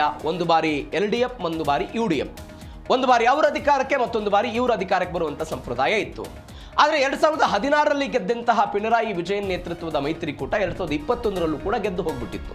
ಈ ಗೆಲುವಿನ ನಂತರ ಇದೀಗ ಒನ್ಸ್ ಅಗೇನ್ ಕಾಂಗ್ರೆಸ್ ನೇತೃತ್ವದ ಮೈತ್ರಿಕೂಟ ಕೇರಳದಲ್ಲಿ ಅಧಿಕಾರಕ್ಕೆ ಬರ್ತಾ ಇದೆ. ಭಾರತದಲ್ಲಿ ಮೊದಲ ಕಮ್ಯುನಿಸ್ಟ್ ಸರ್ಕಾರ 1957ರಲ್ಲಿ ರಚನೆ ಆಗಿತ್ತು. ಎಲ್ಲಿ? ಕೇರಳದಲ್ಲಿ. ನಂಬೂದಿರಿಪಾಡ್ ಅವತ್ತಿನ ಮುಖ್ಯಮಂತ್ರಿ ಆಗಿದ್ರು. ಸ್ವಲ್ಪ ಇತಿಹಾಸಕ್ಕೆ ನಾವು ಹೋಗೋದಾದರೆ 1957ರಲ್ಲಿ ಅಲ್ಲಿ ಸರ್ಕಾರ ರಚನೆ ಆಗಿತ್ತು. ಯಾರ ಸರ್ಕಾರ? ನಂಬೂದಿರಿಪಾಡ್, CPI ನೇತೃತ್ವದಲ್ಲಿ. ಇದು ಮತ್ತೊಂದು ವಿಶೇಷ ಅಂತ ಹೇಳಿದರೆ, ಜಗತ್ತಿನಲ್ಲೇ ಪ್ರಜಾಸತ್ತಾತ್ಮಕವಾಗಿ ಆಯ್ಕೆಯಾದ ಮೊದಲ ಸರ್ಕಾರ ಆಗಿತ್ತು, ಕಮ್ಯುನಿಸ್ಟ್ ಸರ್ಕಾರ ಆಗಿತ್ತು. ವಿಪರ್ಯಾಸ ಅಂದರೆ ಇವತ್ತು ಈ ಸರಿಸುಮಾರು ಅನೇಕ ವರ್ಷಗಳ ನಂತರ ಇದೀಗ ಅಲ್ಲಿ ಅಧಿಕಾರವನ್ನು ಕಳೆದುಕೊಂಡ್ಬಿಟ್ಟಿದೆ. ಒಟ್ಟಾರೆ ಇಡೀ ದೇಶದಲ್ಲಿ ಎಲ್ಲವೂ ಕೂಡ ಎಡಪಕ್ಷಗಳ ಆಡಳಿತ ಸದ್ಯಕ್ಕೆ ಇಲ್ಲ. ಇದೀಗ ಕಾಂಗ್ರೆಸ್ ಅಲ್ಲಿ ಆಡಳಿತಕ್ಕೆ ಬರ್ತಾ ಇದೆ. ಇದು ಕೇರಳದ ಅಧಿಕಾರದ ಅವಧಿಗಳು ಅಥವಾ ಅಧಿಕಾರಕ್ಕೆ ಬಂದವರ ಕಥೆ. ಆದರೆ ಮತ್ತೊಂದು ಕಡೆ ಪುದುಚೇರಿ, ಕೇಂದ್ರಾಡಳಿತ ಪ್ರದೇಶ ಪುದುಚೇರಿಯಲ್ಲಿ NDA ಮೈತ್ರಿಕೂಟ ಅಧಿಕಾರಕ್ಕೆ ಬರ್ತಾ ಇದೆ. ಹಾಗಾದರೆ ಏನಾಯಿತು? 5ನೇ ಬಾರಿಗೆ ರಂಗಸ್ವಾಮಿ ಪಟ್ಟಾಭಿಷೇಕ ಆಗ್ತಾ ಇರೋದು. ಇಡೀ ಪುದುಚೇರಿಯ ಇತಿಹಾಸದಲ್ಲಿ ಈ ವ್ಯಕ್ತಿ ಸುದೀರ್ಘ ಅವಧಿಗಳ ಕಾಲ ಪುದುಚೇರಿಯ ಮುಖ್ಯಮಂತ್ರಿ ಆಗಿದ್ದವರು ಎನ್ನುವಂಥ ಐತಿಹಾಸಿಕ ದಾಖಲೆಯನ್ನು ಬರೆಯೋದಕ್ಕೆ ಸಜ್ಜಾಗಿದ್ದಾರೆ. ಕೇಂದ್ರಾಡಳಿತ ಪ್ರದೇಶ ಪುದುಚೇರಿಯಲ್ಲಿ ಸತತ 2ನೇ ಬಾರಿಗೆ NDA ಇದೀಗ ಅಧಿಕಾರಕ್ಕೆ ಬಂದಿದೆ. 5ನೇ ಬಾರಿಗೆ ಮುಖ್ಯಮಂತ್ರಿಯಾಗಿ ಇತಿಹಾಸವನ್ನು ಬರೀತಾರೆ ಈ ರಂಗಸ್ವಾಮಿ. 30 ಸ್ಥಾನಗಳ ಪೈಕಿ 16 ಸ್ಥಾನ ಬೇಕು ಬಹುಮತಕ್ಕೆ. ಆ 16 ಸ್ಥಾನಗಳನ್ನು ಅವರು ಆ ಮೈತ್ರಿಕೂಟಕ್ಕೆ ಸಿಕ್ಕಿದೆ. ಕಲ್ಯಾಣ ಯೋಜನೆಗಳು, ಜನಸಾಮಾನ್ಯರ ಜೊತೆಗಿನ ಒಡನಾಟ, ಇದೆಲ್ಲದಕ್ಕೂ ಕೂಡ ಸಂದಂತಹ ಜಯ ಅಂತ ಹೇಳ್ತಿದ್ದಾರೆ. ಕಳೆದ ಬಾರಿಯೂ ಕೂಡ ಅಲ್ಲಿ ಅಧಿಕಾರವನ್ನು ಅವರು ರಚನೆ ಮಾಡಿದ್ರು. ಎಲ್ಲ ಸಮೀಕ್ಷೆಗಳು ಕೂಡ ಇದನ್ನೇ ಹೇಳಿತ್ತು. ಅಸ್ಸಾಂ ಮತ್ತು ಪುದುಚೇರಿಯಲ್ಲಿ ಒನ್ಸ್ ಅಗೇನ್ ಬಿಜೆಪಿ ನೇತೃತ್ವದ ಆಡಳಿತವೇ ಬರುತ್ತೆ ಅಂತ. ಇದೀಗ ಆ ಆಡಳಿತವೂ ಕೂಡ ಬರ್ತಾ ಇದೆ. ಇವರನ್ನ ಮಣ್ಣಿನ ಮಗ ಅಂತ ಕರೀತಾರಲ್ಲೇ, ಮಣ್ಣಿನ ಮಗ ಅಂತ ಕರೀತಾರೆ. ಹೀಗಾಗಿ 16ಕ್ಕೂ ಹೆಚ್ಚು ಸ್ಥಾನಗಳನ್ನು ಗೆದ್ದು ಈ ಮೈತ್ರಿಕೂಟ ಮತ್ತೊಮ್ಮೆ ಪುದುಚೇರಿಯಲ್ಲಿ ಆಡಳಿತವನ್ನು ಮಾಡ್ತಾ ಇದೆ. ಮತ್ತೊಂದು ರಾಜ್ಯ ಅಸ್ಸಾಂ, ಭಾರಿ ಇಂಟ್ರೆಸ್ಟ್ ಆಗಿರುವಂತಹ ರಾಜ್ಯ ಇದು. ಸತತ 3ನೇ ಬಾರಿಗೆ ಅಸ್ಸಾಂನಲ್ಲಿ ಬಿಜೆಪಿ ಸರ್ಕಾರವನ್ನು ರಚನೆ ಮಾಡ್ತಾ ಇದೆ. ಈ ಐತಿಹಾಸಿಕ ದಾಖಲೆಯ ಮುಖಾಂತರ ಅಸ್ಸಾಂ ರಾಜ್ಯದಲ್ಲಿ ಕಾಂಗ್ರೆಸ್ ಏತರ ಸರ್ಕಾರ, ಅಂದರೆ ಕಾಂಗ್ರೆಸ್ ಅನ್ನು ಹೊರತುಪಡಿಸಿ ಸತತ 3ನೇ ಬಾರಿಗೆ ಅಧಿಕಾರಕ್ಕೆ ಬರ್ತಾ ಇರುವಂತಹ ಪಾರ್ಟಿ ಇದು, ಮೈತ್ರಿಕೂಟ ಇದು. ಹಿಮಂತ್ ಬಿಸ್ವಾ ಶರ್ಮಾ ನೇತೃತ್ವದ ಬಿಜೆಪಿ ಇದೀಗ ಅಲ್ಲಿ ಗೆಲುವನ್ನು ಸಾಧಿಸಿದೆ. ಸ್ವಲ್ಪ ಇತಿಹಾಸಕ್ಕೆ ಹೋದರೆ 2015ರಲ್ಲಿ ಹಿಮಂತ್ ಬಿಸ್ವಾ ಶರ್ಮಾ ಕಾಂಗ್ರೆಸ್ನಲ್ಲಿ ಇದ್ದರು. ಅವರು ಯಾವುದೋ ಒಂದು ಸಮಸ್ಯೆಯ ಚರ್ಚೆ ಮಾಡೋದಕ್ಕೆ ರಾಹುಲ್ ಗಾಂಧಿ ನಿವಾಸಕ್ಕೆ ಹೋದ್ರಂತೆ. ರಾಹುಲ್ ಗಾಂಧಿ ನಿವಾಸಕ್ಕೆ ಹೋದಾಗ ರಾಹುಲ್ ಗಾಂಧಿ ಅವ್ರು ಹೇಳಿರುವಂಥ ಕತೆ ಇದು. ಅವ್ರು ಹೇಳಿರೋದು, ರಾಹುಲ್ ಗಾಂಧಿ ಅವರು ಸಾಕಿದಂಥ ನಾಯಿಗೆ ಬಿಸ್ಕೆಟ್ ಅಂತ ತಿನ್ನಿಸ್ತಾ ಇದ್ರಂತೆ. ಅದೇ ಬಿಸ್ಕೆಟನ್ನು ನಾವು ಯಾರು ಭೇಟಿಗೆ ಹೋಗಿದ್ವಲ್ಲ, ನಮಗೆ ಅದೇ ಬಿಸ್ಕೆಟನ್ನು ರಾಹುಲ್ ಗಾಂಧಿ ಕೊಟ್ಟಿದ್ರು. ಅಂದರೆ ನಮ್ಗೆ ಹೋದವರಿಗೆ ಅಲ್ಲಿ ಮರ್ಯಾದೆ ಕೊಡಲಿಲ್ಲ, ನಮ್ಮನ್ನು ಮಾತನಾಡಿಸೋ ಪ್ರಯತ್ನವನ್ನು ಮಾಡಲಿಲ್ಲ ಅಂತ ಹಿಮಂತ್ ಬಿಸ್ವಾ ಶರ್ಮಾ ಕಾಂಗ್ರೆಸ್ನಿಂದ ಹೊರಗಡೆ ಬಂದು ಬಿಜೆಪಿ ಸೇರಿದ್ರು. ಇದೀಗ ಸತತವಾಗಿ 3ನೇ ಬಾರಿಗೆ ಅಲ್ಲಿ ಹಿಮಂತ್ ಬಿಸ್ವಾ ಶರ್ಮಾ ನೇತೃತ್ವದ ಬಿಜೆಪಿ ಸರ್ಕಾರ ಗೆಲ್ತಾ ಇದೆ. ಆ ಮುಖಾಂತರ ಅಸ್ಸಾಂನಲ್ಲಿ ಒಂದು ಐತಿಹಾಸಿಕ ದಾಖಲೆಯನ್ನು ಬರೆಯೋದಕ್ಕೆ ಹೋಗ್ತಾ ಇದ್ದಾರೆ. ಕಾಂಗ್ರೆಸ್ ನೇತೃತ್ವದ ಗೌರವ್ ಗೊಗೊಯ್ ಸೋಲ್ ಕಂಡಿದ್ದಾರೆ. ಅವರು ಕೂಡ 23,000 ಮತಗಳ ಅಂತರದಿಂದ ಕಾಂಗ್ರೆಸ್ಸೇತರ ಸರ್ಕಾರ ಇದೀಗಲ್ಲಿ ಬರ್ತಾ ಇರೋದು. ಇದರ ಜೊತೆಗೆ ಈ ಹಿಂದೆ ಈ ಗೌರವ್ ಗೊಗೊಯ್ ಅವರ ತಂದೆ ತರುಣ್ ಗೊಗೊಯ್ ಆ ರಾಜ್ಯದ ಮುಖ್ಯಮಂತ್ರಿ ಆಗಿದ್ರು, ಅಧಿಕಾರ ಇತ್ತು, ಎಲ್ಲವೂ ಕೂಡ ಆಗಿತ್ತು. ಆದರೆ ಗೌರವ್ ಗೊಗೊಯ್ ಮೊದಲ ಬಾರಿಗೆ ಚುನಾವಣೆಯನ್ನು ಎದುರಿಸುವ ಪ್ರಯತ್ನವನ್ನು ಮಾಡಿದ್ರು. ಅವರ ನೇತೃತ್ವದಲ್ಲಿ ಇದೀಗ ಚುನಾವಣೆಯನ್ನು ಯಾರು ಸೋತಿದೆ? ಕಾಂಗ್ರೆಸ್ ಸೋತಿದೆ. ಅಸ್ಸಾಂ ಅಂತ ಹೇಳಿದರೆ ಒಂದು ಕಟ್ಟುನಿಟ್ಟಾದಂತಹ ನಿರ್ಧಾರಗಳನ್ನು ತೆಗೆದುಕೊಳ್ಳುವಂತಹ ರಾಜ್ಯ ಅಂತ ಹೇಳ್ತಾ ಇದ್ದಾರೆ. ಯಾಕಂದರೆ ಕಾಂಗ್ರೆಸ್ನಲ್ಲಿದ್ದಂಥ ಹಿಮಂತ್ ಬಿಸ್ವಾ ಶರ್ಮಾ ಅತ್ಯಂತ ಪ್ರಖರವಾಗಿ ಹಿಂದುತ್ವದ ಬಗ್ಗೆ ಮಾತನಾಡುವಂಥ ವ್ಯಕ್ತಿಯಾಗಿ ಪರಿಣಮಿಸಿಬಿಟ್ಟಿದ್ದಾರೆ. ರಾಹುಲ್ ಗಾಂಧಿ ವಿರುದ್ಧ ನೇರವಾಗಿ ಮಾತನಾಡ್ತಾರೆ, ಅಕ್ರಮ ನುಸುಳುಕೋರರ ವಿರುದ್ಧ ಮಾತನಾಡ್ತಾರೆ, ಅಕ್ರಮ ಬಾಂಗ್ಲಾದವರು ಎಲ್ಲಿ ಪಶ್ಚಿಮ ಬಂಗಾಳಕ್ಕೆ ಬರ್ತಾರೆ ಅವರ ವಿರುದ್ಧ ಮಾತನಾಡ್ತಾರೆ, ರೋಹಿಂಗ್ಯಗಳ ವಿರುದ್ಧ ಮಾತನಾಡ್ತಾರೆ. ಪ್ರಖರವಾಗಿ ಮಾತನಾಡುವಂಥ ವ್ಯಕ್ತಿ ಇದೀಗ ಅಸ್ಸಾಂನಲ್ಲಿ ಆಡಳಿತಕ್ಕೆ ಬಿಜೆಪಿ ಬರ್ತಾ ಇದೆ. ಇದು ಬೇರೆ ಬೇರೆ ರಾಜ್ಯಗಳು ಅಂದರೆ ತಮಿಳುನಾಡು, ವೆಸ್ಟ್ ಬೆಂಗಾಲ್, ಅಸ್ಸಾಂ, ಪುದುಚೇರಿ ಆಯಿತು. ಕರ್ನಾಟಕದಲ್ಲಿ ಅಥವಾ ಬೇರೆ ಕಡೆಗೆ ಸಿನಿಮಾ ಅಂತ ಹೇಳಿದ್ರೆ ಒಂದು ಮನರಂಜನೆ, ಎಂಟರ್ಟೈನ್ಮೆಂಟ್ ಅನ್ನುವಂಥ ಮನೋಭಾವ ಇದೆ. 3 ತಾಸು ಸಿನಿಮಾ ಕೂತ್ ನೋಡಿದ್ರೆ ಮುಗಿತಪ್ಪ, ಏನೋ ಮಜಾ ಸಿಗುತ್ತೆ, ಆ ಮಜಾವನ್ನು ಎಂಜಾಯ್ ಮಾಡಬೇಕು ಅನ್ನೋದು. ಆದರೆ ತಮಿಳುನಾಡಲ್ಲಿ ಹಾಗಿಲ್ಲ. ತಮಿಳುನಾಡಲ್ಲಿ ಸಿನಿಮಾಗೆ ಒಂದು ಸೈದ್ಧಾಂತಿಕ ನೆಲಗಟ್ಟಿದೆ. ತಮಿಳುನಾಡಲ್ಲಿ ಸಿನಿಮಾ ಅಂತ ಹೇಳಿದ್ರೆ ಕೇವಲ ಮನರಂಜನೆಯಲ್ಲ, ಅದು ಒಂದು ಆಡಳಿತದ ಚುಕ್ಕಾಣಿ ಹಿಡಿಯುವುದಕ್ಕೆ ಒಂದು ಬೇಸ್ ಲೈನ್ ಅಂತಲೂ ಕೂಡ ಕರೀತಾರೆ. ಯಾಕಂದರೆ ಅಧಿಕಾರದ ಹೆದ್ದಾರಿ ಅಂತ ಕರೀತಾರೆ ಅದನ್ನು ತಮಿಳುನಾಡಲ್ಲಿ. ಸಿನಿಮಾದ ಮುಖಾಂತರ ತಮ್ಮ ಚಿಂತನೆಗಳನ್ನು, ಸಿನಿಮಾದ ಮುಖಾಂತರ ಧಾರ್ಮಿಕ ಮೂಢನಂಬಿಕೆಗಳನ್ನು ತೆಗೆದುಹಾಕೋದಕ್ಕೆ, ಸಿನಿಮಾದ ಮುಖಾಂತರ ತಮಿಳಿನ ಪ್ರಾಚೀನ ಸಾಹಿತ್ಯವನ್ನು ತಿಳಿಸೋದು, ಸಿನಿಮಾದ ಮುಖಾಂತರ ದ್ರಾವಿಡ ಹೋರಾಟವನ್ನು ಮನೆಗಳಿಗೆ ತಲುಪಿಸಿದಂಥ ಉದಾಹರಣೆ ತಮಿಳುನಾಡಲ್ಲಿ ಇದೆ. ಇದೇ ಕಾರಣಕ್ಕಾಗಿ ಅಣ್ಣಾದೊರೈ, ಕರುಣಾನಿಧಿ, ಅದಾದ ನಂತರ MGR, ಜಯಲಲಿತಾ ಅನೇಕ ಜನ ರಾಜಕಾರಣದಲ್ಲಿ ಯಶಸ್ವಿಯಾಗಿದ್ದಾರೆ. ಹೆಂಗೆ ಸಾಧ್ಯ ಆಯ್ತಿದು? ಅವರು ತಮ್ಮ ಬರಹಗಳು, ತಮ್ಮ ಸಿನಿಮಾಗಳ ಮುಖಾಂತರ ರಾಜಕೀಯ ಚಿಂತನೆಗಳನ್ನು ಪ್ರಚುರಪಡಿಸುವ ಪ್ರಯತ್ನಗಳನ್ನು ಮಾಡ್ತಾ ಇದ್ರು. ಹೀಗೆ ಪ್ರಚುರಪಡಿಸಿದ್ದರ ಪರಿಣಾಮವಾಗಿ ಅಧಿಕಾರವನ್ನು ಹಿಡಿದಿದ್ದಾರೆ. ಇದರ ಮುಂದುವರೆದ ಭಾಗವಾಗಿ 2026ರಲ್ಲಿ ಅಲ್ಲಿಯ ಮತದಾರ TVKಗೆ ಬಹುಪರ ಕಂದಿರೋದು, ವಿಜಯ್ ಅವರಿಗೆ ಬಹುಪರ ಕಂದಿರೋದು. ನಾನು ಅವಾಗಲೇ ಹೇಳ್ತಾ ಇದ್ದೆ, ವಿಜಯ್ ಅವರಿಗೆ ಯಾವುದೇ ರಾಜಕೀಯ ಹಿನ್ನೆಲೆ ಇಲ್ಲ, ಸಿನಿಮಾ ರಂಗದಲ್ಲಿ ಇದ್ದಂತಹ ವ್ಯಕ್ತಿ. ಈ ವ್ಯಕ್ತಿಯನ್ನ ಇವತ್ತು ಅಲ್ಲಿ ಗೆಲ್ಲಿಸಿದ್ದಾರೆ ಅಂತ ಹೇಳಿದ್ರೆ ಅದು ಸಿನಿಮಾದ ಮೇಲೆ ಅವರಿಗಿರುವಂತಹ ಅಭಿಮಾನ. ದೇವರು ಅಂತ ಪೂಜೆ ಮಾಡ್ತಾರೆ ತಮಿಳುನಾಡಲ್ಲಿ ಸಿನಿಮಾ ನಟರುಗಳನ್ನ. ಹಾಗಾದರೆ ಬಣ್ಣದ ಲೋಕದಿಂದ ಗದ್ದುಗೆಯ ತನಕವೂ ಕೂಡ ತಮಿಳುನಾಡಲ್ಲಿ ದ್ರಾವಿಡ ಸಿದ್ಧಾಂತಕ್ಕೆ ಸಿನಿಮಾವೇ ಪ್ರಬಲ ಅಸ್ತ್ರ ಪ್ರಚುರಪಡಿಸ್ತಾ ಇದ್ರು. ಅವುಗಳನ್ನು ಜನರಿಗೆ ತಿಳಿಸುವ ಪ್ರಯತ್ನವನ್ನು ಮಾಡ್ತಾ ಇದ್ರು.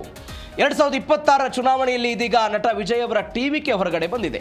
ಹೆಂಗೆ ಸಾಧ್ಯ ಆಗ್ತಿತ್ತು?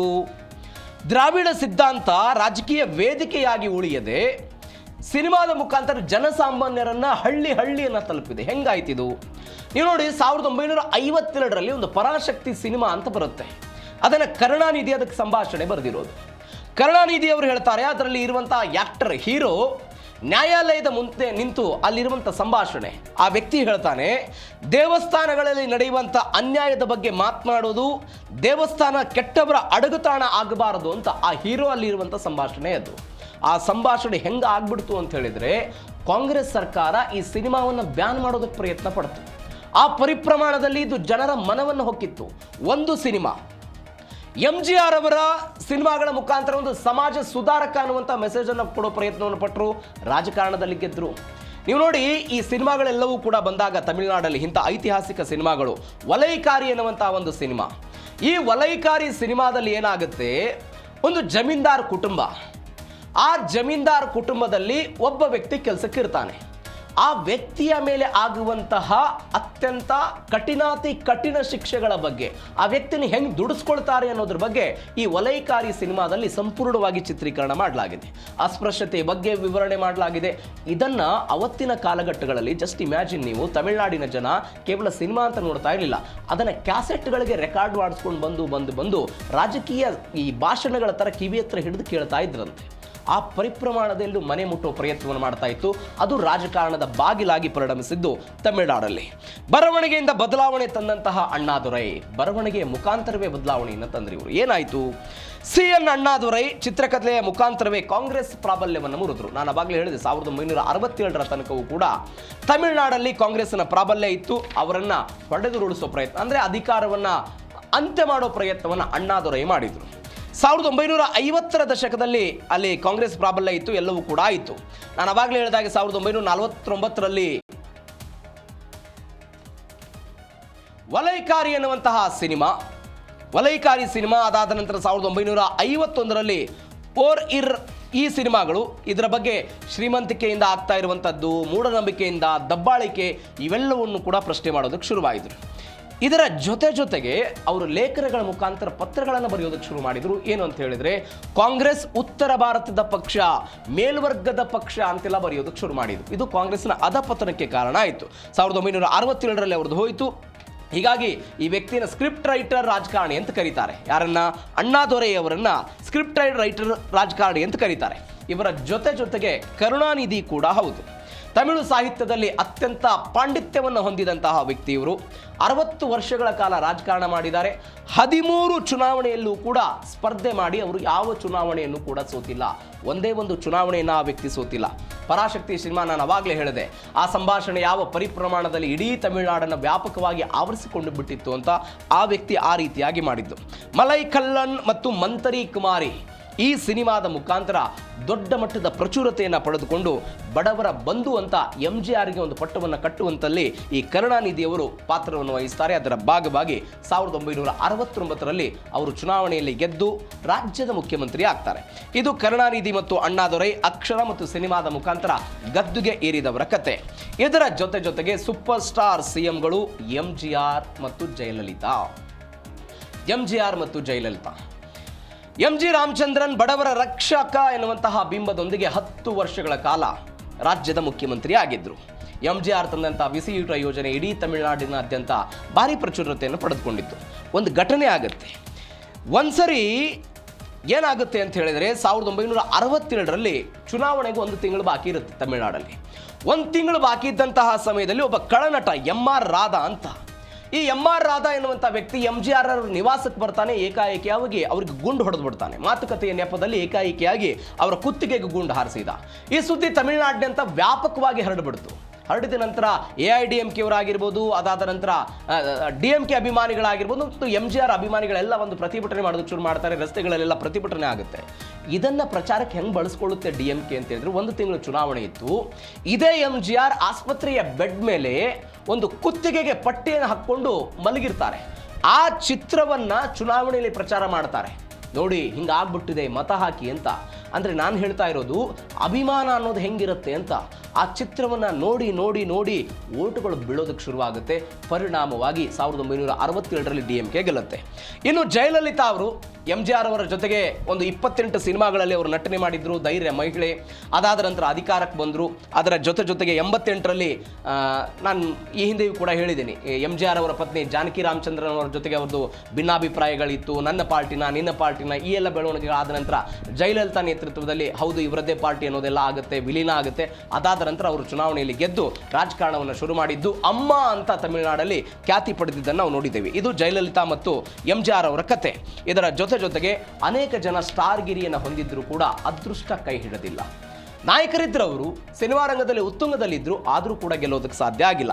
ಸಿನಿಮಾದಲ್ಲಿ ಅಧಿಪತಿಗಳಾಗಿದ್ದರೂ ಕೂಡ ರಾಜಕೀಯದಲ್ಲಿ ಶಿವಾಜಿ ಗಣೇಶನ್ ಸೋತ್ಬಿಟ್ರು. ಒಂದು ಮಾತಿದೆ, ಸಿನಿಮಾ ಅಂತ ಬಂದರೆ ಶಿವಾಜಿ ಗಣೇಶನ್, ರಾಜಕಾರಣ ಅಂತ ಬಂದರೆ MGR ಅನ್ನುವಂಥ ಮಾತು ತಮಿಳುನಾಡಲ್ಲಿ ಪ್ರಚಲಿತ ಇದೆ. ಯಾವ ಕಾರಣಕ್ಕೆ ಅಂತ ಹೇಳಿದ್ರೆ ಅದ್ಭುತವಾಗಿ ನಟನೆ ಮಾಡ್ತಾ ಇದ್ದಂತಹ ವ್ಯಕ್ತಿ ಈತ, ಆದರೆ ಗೆಲ್ಲೋದಕ್ಕೆ ಸಾಧ್ಯ ಆಗಲಿಲ್ಲ. ಮಕ್ಕಳ ನಿಧಿ ಮೈಯಂ ಎನ್ನುವಂತಹ ಪಾರ್ಟಿಯ ಮುಖಾಂತರ ಕಮಲ್ ಹಾಸನ್ ಸೋತಿದ್ದನ್ನು ನೋಡಿದ್ದೇವೆ. DMK ಜೊತೆಗೆ ಅವರು ವಿಲೀನ ಮಾಡಿಬಿಟ್ರು. ದಶಕಗಳ ಕಾಲ ಸತಾಯಿಸಿ ರಜನಿ ಕೂಡ ಇದರಿಂದ ಹಿಂದೆ ಸರಿದಿದ್ದನ್ನು ನಾವು ನೋಡಿದ್ದೀವಿ. ಏನೇನಾಯಿತು, ನಟರ ಚಕ್ರವರ್ತಿ ಅಂತ ಶಿವಾಜಿ ಗಣೇಶನ್ ಅವನು ಕರೀತಾರೆ. ಆದರೆ ಈ ವ್ಯಕ್ತಿ ಮೊದಲು DMKಲಿದ್ದರು, ಕಾಂಗ್ರೆಸ್ಸಿಗೆ ಬಂದರು. 88ರಲ್ಲಿ ತಮಿಳಗ ಮುನ್ನೆತ್ರ ಮುನ್ನಾನಿ ಎನ್ನುವಂಥ ಪಾರ್ಟಿ ಕಟ್ತಾರೆ, ಸೋಲ್ತಾರೆ. ಆದರೆ ಕಮಲ್ ಹಾಸನ್ 2018ರಲ್ಲಿ ರಾಜಕೀಯದ ಬಣ್ಣ ಕೇಸರಿಯಲ್ಲ ಕಪ್ಪಲ್ಲ ಅಂತ ಹೇಳಿ ಅವರು ಕೇಂದ್ರ ಅಂತ ಹೇಳಿ ಚುನಾವಣೆಗೆ ಬರ್ತಾರೆ. ಮಕ್ಕಳ ನಿಧಿ ಮೈಯಂ ಅನ್ನುವಂಥ ಪಾರ್ಟಿ ಕಟ್ತಾರೆ. 2021ರಲ್ಲಿ ಒಂದು ಸ್ಥಾನ ಗೆಲ್ಲೋದಕ್ಕೆ ಸಾಧ್ಯ ಇಲ್ಲ, ಹೀಗಾಗಿ ಅವರು ಹೊರಟು ಹೋದರು. ರಜನಿಕಾಂತ್ 25 ವರ್ಷಗಳ ಹಿಂದೆ ಒಂದು 1996ರಲ್ಲಿ ಜಯಲಲಿತಾ ಮತ್ತೆ ಅಧಿಕಾರಕ್ಕೆ ಬಂದರೆ ತಮಿಳುನಾಡು ದೇವರನ್ನೂ ಕೂಡ ಉಳಿಸೋದಕ್ಕೆ ಸಾಧ್ಯ ಇಲ್ಲ ಅಂತ ಹೇಳಿಕೆ ಕೊಡೋ ಮುಖಾಂತರ ರಾಜಕಾರಣಕ್ಕೆ ಬರ್ತಾರೆ ಎನ್ನುವಂತಹ ಸುದ್ದಿಗಳು ಬರ್ತಾ ಇದ್ದು. ಆದರೆ ಈ ಎಲ್ಲ ಸುದ್ದಿಗಳ ನಡುವೆ ಅವರು ಅನಾರೋಗ್ಯದ ಕಾರಣಕ್ಕಾಗಿಯೂ ಕೂಡ ಅವರು ಹೊರಟು ಹೋಗಿದ್ದನ್ನು ನಾವು ನೋಡಿದ್ದೀವಿ. ಇವೆಲ್ಲದರ ಕಾರಣದ ಜೊತೆಗೆ ವಿಜಯ್ ಇದೀಗ ಗೆಲುವನ್ನು ಸಾಧಿಸಿದ್ದಾರೆ. ಗೆಲುವನ್ನು ಸಾಧಿಸುವ ಮುಖಾಂತರ ಅನೇಕ ಸವಾಲುಗಳಿದೆ. ಏನು ಎತ್ತ ಎನ್ನುವುದನ್ನು ನೋಡ್ತಾ ಹೋಗೋದಾದರೆ ಪ್ರತಿ ಚುನಾವಣೆಯಲ್ಲೂ ಕೂಡ, ಅಂದರೆ ಪ್ರತಿ ಈ ಚುನಾವಣೆಯ ಪ್ರಚಾರದ ಸಮಯದಲ್ಲಿ ವಿಜಯ್ ಅವರ ಪರವಾಗಿ ಲಕ್ಷಾಂತರ ಜನ ಸೇರ್ತಾ ಇದ್ರು. ಈ ಲಕ್ಷಾಂತರ ಜನರ ನಡುವೆಯೂ ಕೂಡ ಇದೀಗ ಅಸ್ತಿತ್ವವನ್ನು ಉಳಿಸ್ಕೊಂಡಿದ್ದಾರೆ ನಟ ವಿಜಯ್. ಹಾಗಾದರೆ ಏನೇನಾಯಿತು TVK ವಿಚಾರದಲ್ಲಿ? MGR ಹಾದಿಯಲ್ಲಿ ಇದೀಗ ದಳಪತಿ ವಿಜಯ್ ಬಂದಿದ್ದಾರೆ. 2026ರ ಚುನಾವಣೆಗೆ ಮೊದಲು ಅವರು ಸಿನಿಮಾ ರಂಗಕ್ಕೆ ನಿವೃತ್ತಿ ಘೋಷಣೆ ಮಾಡಿದರು. ಆ ನಿವೃತ್ತಿ ಘೋಷಣೆ ಮಾಡಿದ ನಂತರ ಪೂರ್ಣ ಪ್ರಮಾಣದಲ್ಲಿ ಅವರು ಬಂದರು. ಕ್ಲೀನ್ ಇಮೇಜ್ ಇತ್ತು, 2 ಕೋಟಿ ಸದಸ್ಯತ್ವ. ನಾನು ಅವಾಗಲೇ ಹೇಳಿದೆ 2019ರಲ್ಲಿ ಅವರು ಒಂದು ಸಂಘಟನೆ ಶುರು ಮಾಡಿದರು. ಆ ಸಂಘಟನೆಗೆ 2 ಕೋಟಿ ಸದಸ್ಯತ್ವದ ಗುರಿ ಇತ್ತು. ಅದರ ಮುಖಾಂತರ ಅವರು ರಾಜಕಾರಣಕ್ಕೆ ಬಂದರು. DMK AIADMK ಎಂಬ ಬೃಹತ್ ಕೋಟೆಯನ್ನು ಅವರು ಇದಕ್ಕೆ ಉಡಿಸಿ ಮಾಡಿದ್ದಾರೆ. ನಾನು ಹೇಳಿದೆ 67ರಿಂದ ಇದ್ದು DMK ಮತ್ತು AIADMK ನಡುವೆ ಮಾತ್ರ ಪೈಪೋಟಿ ಇತ್ತು. ಈ ಪೈಪೋಟಿಯ ನಡುವೆ ಇದೀಗ TVK ಅಂದರೆ MGR DMKಯಲ್ಲಿ ಇದ್ದುಕೊಂಡು 1972ರಲ್ಲಿ AIADMKಯನ್ನು ಕಟ್ಟಿ 1977ರಲ್ಲಿ ಅಧಿಕಾರಕ್ಕೆ ಬರ್ತಾರೆ. ಅಂದರೆ ಪಕ್ಷ ಸ್ಥಾಪನೆ ಮಾಡಿ 5 ವರ್ಷಕ್ಕೆ ಅಧಿಕಾರಕ್ಕೆ ಬಂದು 10 ವರ್ಷಗಳ ಕಾಲ MGR ಅಲ್ಲಿ ಮುಖ್ಯಮಂತ್ರಿಯಾಗಿ ಅಧಿಕಾರವನ್ನು ನಡೆಸ್ತಾರೆ. ಇದರ ಮುಂದುವರೆದ ಭಾಗವಾಗಿ ಇದೀಗ ನಟ ವಿಜಯ್ TVK ಅಧಿಕಾರವನ್ನು ನಡೆಸಿರೋದು ಎಲ್ಲಿ? ತಮಿಳುನಾಡಲ್ಲಿ. ಇದು ತಮಿಳುನಾಡಿನಲ್ಲಿ TVK ಅವರು ಗಳಿಸ್ತಾ ಇರುವಂಥದ್ದು. ಅಂದರೆ MGR ಹೇಗೆ ಒಂದು ತನ್ನದೇ ಆದಂಥ ಪ್ರಾಬಲ್ಯವನ್ನು ಮೆರೆದು ಅದಾದ ನಂತರ ಅಧಿಕಾರಕ್ಕೆ ಬಂದು ಅಧಿಕಾರದ ಮುಖಾಂತರ ತಮಿಳುನಾಡಿನ ಮನವನ್ನು ಗೆಲ್ಲುವ ಪ್ರಯತ್ನವನ್ನು ಮಾಡಿದರು. ಅದರ ಮುಂದುವರೆದ ಭಾಗವಾಗಿ TVK ಅವರದು. ಆದರೆ TVK ಏನಾಗುತ್ತೆ ಅನ್ನುವಂಥದ್ದು ಒಂದು ಯಕ್ಷ ಪ್ರಶ್ನೆ ಇದೆ. ಏನು ಪ್ರಶ್ನೆ? ಅಸಲಿ ಜನನಾಯಕ ಅನ್ನೋದು ಇದೀಗ ಸಾಬೀತಾಗ್ತಾ ಇರೋದು. ಯಾವುದ್ರ ಮುಖಾಂತರ ಅಂತ ಹೇಳಿದರೆ ಅವರು ಗೆದ್ದಿರುವಂಥ ಸ್ಥಾನಗಳ ಮುಖಾಂತರ. ಯಾರು ಇಮ್ಯಾಜಿನ್ ಮಾಡಿರಲಿಲ್ಲ TVK ಈ ಪರಿಪ್ರಮಾಣದಲ್ಲಿ ಗೆಲ್ಲಬಹುದು ಅಂತ. ಏನು ಗೆಲ್ಲಬಹುದು? ಅಬ್ಬಬ್ಬ ಅಂದರೆ 15-20 ಸ್ಥಾನ ಗೆಲ್ಲಬಹುದು ಅಂತ. ಸಿನಿಮಾದಲ್ಲಿ ಮಾತ್ರವಲ್ಲ, ಇದೀಗ ಈ ವ್ಯಕ್ತಿ ರಾಜಕೀಯದಲ್ಲೂ ಕೂಡ ಮಿಂಚಿಬಿಟ್ಟಿದ್ದಾರೆ. ಇವರ ಸಿನಿಮಾಗಳು ಅಂತ ಹೇಳಿದರೆ ಸಿಳ್ಳೆ ಚಪ್ಪಾಳೆ ಎಲ್ಲವೂ ಕೂಡ ಬರ್ತಾ ಇತ್ತು. ಅದ್ಭುತ ನಾಯಕ ನಟನಾಗಿ ಅವರೆಲ್ಲ ಕೆಲಸ ಮಾಡ್ತಿದ್ರು. ಆದರೆ ಇದೀಗ ಜನಸಾಮಾನ್ಯರ ಧ್ವನಿಯಾಗಿ, ನಾನು ಹೇಳಿದೆ, ಜಾತ್ಯತೀತತೆ, ಸಾಮಾಜಿಕತೆ, ಅದರ ಜೊತೆಗೆ ಬಡವರ ಪರವಾಗಿರುವಂಥ ಧ್ವನಿ, ಭ್ರಷ್ಟಾಚಾರದ ವಿರುದ್ಧವಾಗಿ ಹೋರಾಟ ಮಾಡಿರೋದು, ಅದು DMK ಆಗಿರಲಿ AIADMK ಆಗಿರಲಿ, ಇವೆಲ್ಲವನ್ನು ಕೂಡ ಹೊರತುಪಡಿಸಿ ನಾವು ಗಮನಿಸಬೇಕಾದ ಸಂಗತಿ ಅಂತ ಹೇಳಿದರೆ ಜಂಜಿಗಳು ಅಂತ ಏನು ಕರಿತೀವಿ, ಯುವಕರು ಏನಿದ್ದಾರೆ ಅವರೆಲ್ಲರೂ ಕೂಡ ನಟ ವಿಜಯ್ ಅವರ ಪರವಾಗಿ ಓಟ್ ಹಾಕಿದ್ದಾರೆ. ಇದು ಮೇಲ್ನೋಟಕ್ಕೆ ಕಂಡು ಬರ್ತಾ ಇರುವಂತಹ ಚುನಾವಣೆ, ಮೇಲ್ನೋಟಕ್ಕೆ ಕಂಡು ಬರ್ತಾ ಇರುವಂತಹ ಫಲಿತಾಂಶ. ಆ ಮುಖಾಂತರ ಜನನಾಯಕನ್ ಇದೀಗ ಯಾರಾಗಿರೋದು? TVKಯ ವಿಜಯ್ ಆಗಿರೋದು. ಇವೆಲ್ಲದರ ಜೊತೆಗೆ ಇದು ಭಾರತದಲ್ಲಿ ಇವತ್ತು ಆಗಿರುವಂಥ ಚುನಾವಣಾ ಫಲಿತಾಂಶದ ಬೆಳವಣಿಗೆಗಳಾದರೆ ಮಧ್ಯಪ್ರಾಚ್ಯದಲ್ಲಿ ಯುದ್ಧದ ಬೆಳವಣಿಗೆ ಇದೆ. ಏನಾಗ್ತಾ ಇದೆ? ತೈಲ ಮಾರುಕಟ್ಟೆ ಮಾತ್ರ ನಾಡಿ ಮಿಡಿತ ಆಗ್ತಾ ಇರುತ್ತೆ. ಯಾವಾಗ ಯುದ್ಧ ಶುರುವಾಯಿತು ಅವತ್ತಿನಿಂದಲೂ ಕೂಡ ತೈಲ ಬೆಲೆಯಲ್ಲಿ, ಕಚ್ಚಾ ತೈಲ ಬೆಲೆಯಲ್ಲಿ ಏರುಗತಿ ಇರೋದನ್ನು ನಾವು ಗಮನಿಸ್ತಾ ಇದ್ದೀವಿ. 70, 80, 90ರ ಆಸುಪಾಸಿನಲ್ಲಿದ್ದಂಥ ಕಚ್ಚಾ ತೈಲದ ದರ $140 ತನಕ ಹೋಗಿದ್ದನ್ನು ನೋಡಿದ್ದೀವಿ. ಇದೀಗ ಆ ದರ ಮತ್ತೊಮ್ಮೆ ಏರಿಕೆ ಆಗುತ್ತಾ? ಡೊನಾಲ್ಡ್ ಟ್ರಂಪ್ ಏನಾದರೂ ಪ್ರಾಜೆಕ್ಟ್ ಫ್ರೀಡಮ್ ಮುಖಾಂತರ ಒಂದೇನೋ ಅಖಾಡಕ್ಕಿಳಿಯುವ ಪ್ರಯತ್ನವನ್ನು ಮಾಡ್ತಾ ಇದ್ದಾರಂತೆ. ಹಾಗಾದರೆ ಇದಕ್ಕೆ ಶ್ವೇತಭವನ ಕೊಟ್ಟಂಥ ಸ್ಪಷ್ಟನೆ ಏನು ಎತ್ತ ಅನ್ನೋದನ್ನು ನೋಡ್ತಾ ಹೋಗೋದಾದರೆ, ಪ್ರಾಜೆಕ್ಟ್ ಫ್ರೀಡಮ್ ಆರಂಭ ಆಗಿದೆ. ಅಧ್ಯಕ್ಷ ಡೊನಾಲ್ಡ್ ಟ್ರಂಪ್ ಅವರಿಂದ ಪ್ರಾಜೆಕ್ಟ್ ಫ್ರೀಡಮ್ ಈ ಎಲ್ಲ ಕಾರ್ಯಾಚರಣೆ ಘೋಷಣೆ ಆಗಿದೆ. ಏನಿದ್ರ ಉದ್ದೇಶ? ಹಾರ್ಮುಜ್ ಜಲಸಂಧಿಯಲ್ಲಿ ಸಿಲುಕಿರುವಂತಹ ಹಡಗುಗಳನ್ನು ರಕ್ಷಣೆ ಮಾಡುವುದಕ್ಕೆ ಅಮೆರಿಕ ಸನ್ನದ್ಧಾಗಿದೆ ಅಂತೆ. ಅಧ್ಯಕ್ಷ ಡೊನಾಲ್ಡ್ ಟ್ರಂಪ್ರಿಂದ ಈ ಒಂದು ಕಾರ್ಯಾಚರಣೆ ಘೋಷಣೆ ಆಗಿದೆ. ಅಂದರೆ ಮುಗ್ಧ ವ್ಯಾಪಾರ, ಅವರು ಮೊದಲೇ ಹೇಳಿದ್ರು ಅದನ್ನು, ನಾವು ಯಾರ್ಯಾರು ಮಿತ್ರ ದೇಶಗಳಿದ್ದಾರೆ, ಯಾರ್ಯಾರು ಮುಗ್ಧ ದೇಶಗಳು, ಇವು ಯಾವ ಹಡಗುಗಳಿಗೂ ಕೂಡ ಹಾನಿ ಆಗದಂತೆ ನಾವು ನೋಡ್ಕೊಳ್ತೀವಿ ಅಂತ ಅವರೆಲ್ಲ ಹೇಳಿದರು. ಇದರ ಭಾಗವಾಗಿ ಹಾರ್ಮುಜ್ ಜಲಸಂಧಿಯಲ್ಲಿ ಈ ಪ್ರಾಜೆಕ್ಟನ್ನು ಅವರು ಶುರು ಮಾಡೋದಕ್ಕೆ ನಾವು ಆಲೋಚನೆ ಮಾಡಿದ್ದೀವಿ ಅಂತೇಳಿ ಟ್ರುತ್ ಸೋಷಿಯಲ್ ಖಾತೆಯಲ್ಲಿ ಅವರೆಲ್ಲ ಬರೆದುಕೊಂಡಿದ್ದಾರೆ. ಇದು ಪ್ರಾಜೆಕ್ಟ್ ಫ್ರೀಡಮ್ನ ಆರಂಭ ಆಯಿತು. ಹಾಗಾದರೆ ಸಂಘರ್ಷ ಅಂತ್ಯ ಆಗುತ್ತೋ ಅಥವಾ ಮಹಾಯುದ್ಧಕ್ಕೆ ಇದು ನಾಂದಿ ಹಾಡುತ್ತೋ ಅನ್ನುವಂಥ ಪ್ರಶ್ನೆ ಇದೆ. ಯಾಕಂದರೆ ನೀವು ಹಾರ್ಮುಜ್ನಲ್ಲಿ ಇರಾನ್ನ ಹಡಗುಗಳನ್ನು ಬಿಡದೆ ಬೇರೆ ದೇಶಗಳ ಹಡಗುಗಳನ್ನು ಬಿಡೋದಕ್ಕೆ ಶುರು ಮಾಡಿದರೆ ಇರಾನ್ ಸುಮ್ಮನೆ ಕೊಳ್ಕೊಳ್ತಾ? ಇದು ಒಂದು ಯಕ್ಷ ಪ್ರಶ್ನೆ. ಪರ್ಷಿಯನ್ ಗಲ್ಫ್ ಮತ್ತು ಟ್ರಂಪ್ ನಡೆ ಈಗಾಗಲೇ ಜಗತ್ತಿನ ಕಣ್ಣಿದೆ. ಅಂದರೆ ಪರ್ಷಿಯನ್ ಗಲ್ಫ್ ಅಂದರೆ ಇರಾನ್ ಪರ್ಷಿಯನ್ ಗಲ್ಫ್ ಮೇಲೆ ನಮ್ಮ ಹಿಡಿತಾ ಇದೆ. ಬೇರೆ ಯಾವ ದೇಶ ಯಾಕೆ ಬರಬೇಕು? ಅಮೆರಿಕ ಯಾಕೆ ಬರಬೇಕು? ಈ ಪ್ರಶ್ನೆಯನ್ನು ಮೋಸ್ತಫಾ ಖಮೇನಿ ಕೂಡ ಕೇಳಿದ್ರು, ಅಲ್ಲಿ ಸ್ಪೀಕರ್ ಕೂಡ ಕೇಳಿದ್ರು, IRGC ಕೂಡ ಕೇಳಿದೆ. ಹೀಗಾಗಿ ಒನ್ಸ್ ಅಗೇನ್ ಈ ಸಂಘರ್ಷ ಮತ್ತೆ ಇಲ್ಲಿ ಶುರುವಾಗುತ್ತಾ? ಇಂಥದ್ದೊಂದು ಚರ್ಚೆ ಸಹಜವಾಗಿದೆ. ಹೀಗಾಗಿ ಏನಾಗುತ್ತೆ ಅನ್ನುವಂಥ ಪ್ರಶ್ನೆ ಇದೆ. ಇರಾನ್ ಅಮೆರಿಕ ಮಾತುಕತೆ ಯಶಸ್ವಿ ಆದರೆ ಮಾತ್ರ ಒಂದು ಶಾಶ್ವತ ಪರಿಹಾರ ಸಿಗ್ಬೋದು ಅಂತ. ಅಂದರೆ ಇವರ ಬೇಡಿಕೆಗಳು ಅವರು ಒಪ್ತಿಲ್ಲ, ಅವರ ಬೇಡಿಕೆಗಳಿಗೆ ಇವರು ಒಪ್ತಾ ಇಲ್ಲ. ಇವರ ಬೇಡಿಕೆಗಳನ್ನು ಕಸದ ಬುಟ್ಟಿಗೆ ಡೊನಾಲ್ಡ್ ಟ್ರಂಪ್ ಹಾಕಿದ್ದಾರೆ ಅನ್ನುವಂಥ ಸುದ್ದಿಗಳು ಬಂದಿತ್ತು. ಹೀಗಾಗಿ ಏನಾಗುತ್ತೆ ಅನ್ನೋ ಪ್ರಶ್ನೆ. ಹಾರ್ಮುಜ್ ನಿಯಂತ್ರಣವನ್ನು ಬಿಟ್ಟುಕೊಡೋದಕ್ಕೆ ಸಿದ್ಧ ಇಲ್ಲ ಅಂತ ಅವರು ಮೊನ್ನೆ ಕೂಡ ಹೇಳಿದರು. 10,000 ವರ್ಷಗಳ ಕಾಲ ಯಾವುದೇ ನಿಯಂತ್ರಣ ಇರಲಿಲ್ಲ, ಯಾವ ದೇಶವೂ ಕೂಡ ಇದರಲ್ಲಿ ಮೂಗುದಾರ ಹಾಕಿರಲಿಲ್ಲ. ಇವತ್ತು ಅಮೆರಿಕ ಬಂದು ಈ ರೀತಿಯಾಗಿ ಮಾತನಾಡ್ತಾ ಇದೆ. ಇದೆಷ್ಟರ ಮಟ್ಟಿಗೆ ಸರಿ ಅಂತ. ಹೀಗಾಗಿ ಅವರು ಬಿಡೋದಕ್ಕೆ ಸರಿ ಇಲ್ಲ. ಪ್ರಾಜೆಕ್ಟ್ ಫ್ರೀಡಮ್ ಯಶಸ್ವಿ ಆದರೆ ಈ ಕಚ್ಚಾ ತೈಲದ ಬೆಲೆ ಕುಸಿಯುತ್ತೆ ಅಂತ.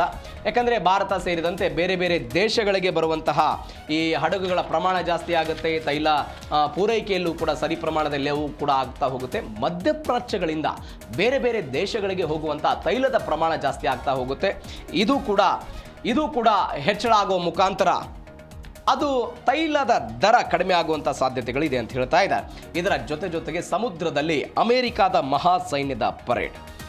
ಈ ಹಿಂದೆಯೇ ನಾನು ಹೇಳಿದ್ದೆ, ನೌಕಾ ದಿಗ್ಬಂಧನವನ್ನು ಹಾರ್ಮುಜ್ನಲ್ಲಿ ಅಮೆರಿಕ ವಿಧಿಸಿದಾಗ ಒಂದು 10-15 ಸೈನಿಕರನ್ನು ಅಲ್ಲಿ ನಿಯೋಜನೆ ಮಾಡಿದ್ದಾರೆ. ಒಂದು 3-4 ದೊಡ್ಡದಾದಂತಹ ನೌಕೆಗಳನ್ನು ಅಲ್ಲಿ ನಿಯೋಜನೆ ಮಾಡಿದ್ದಾರೆ ಅಂತ.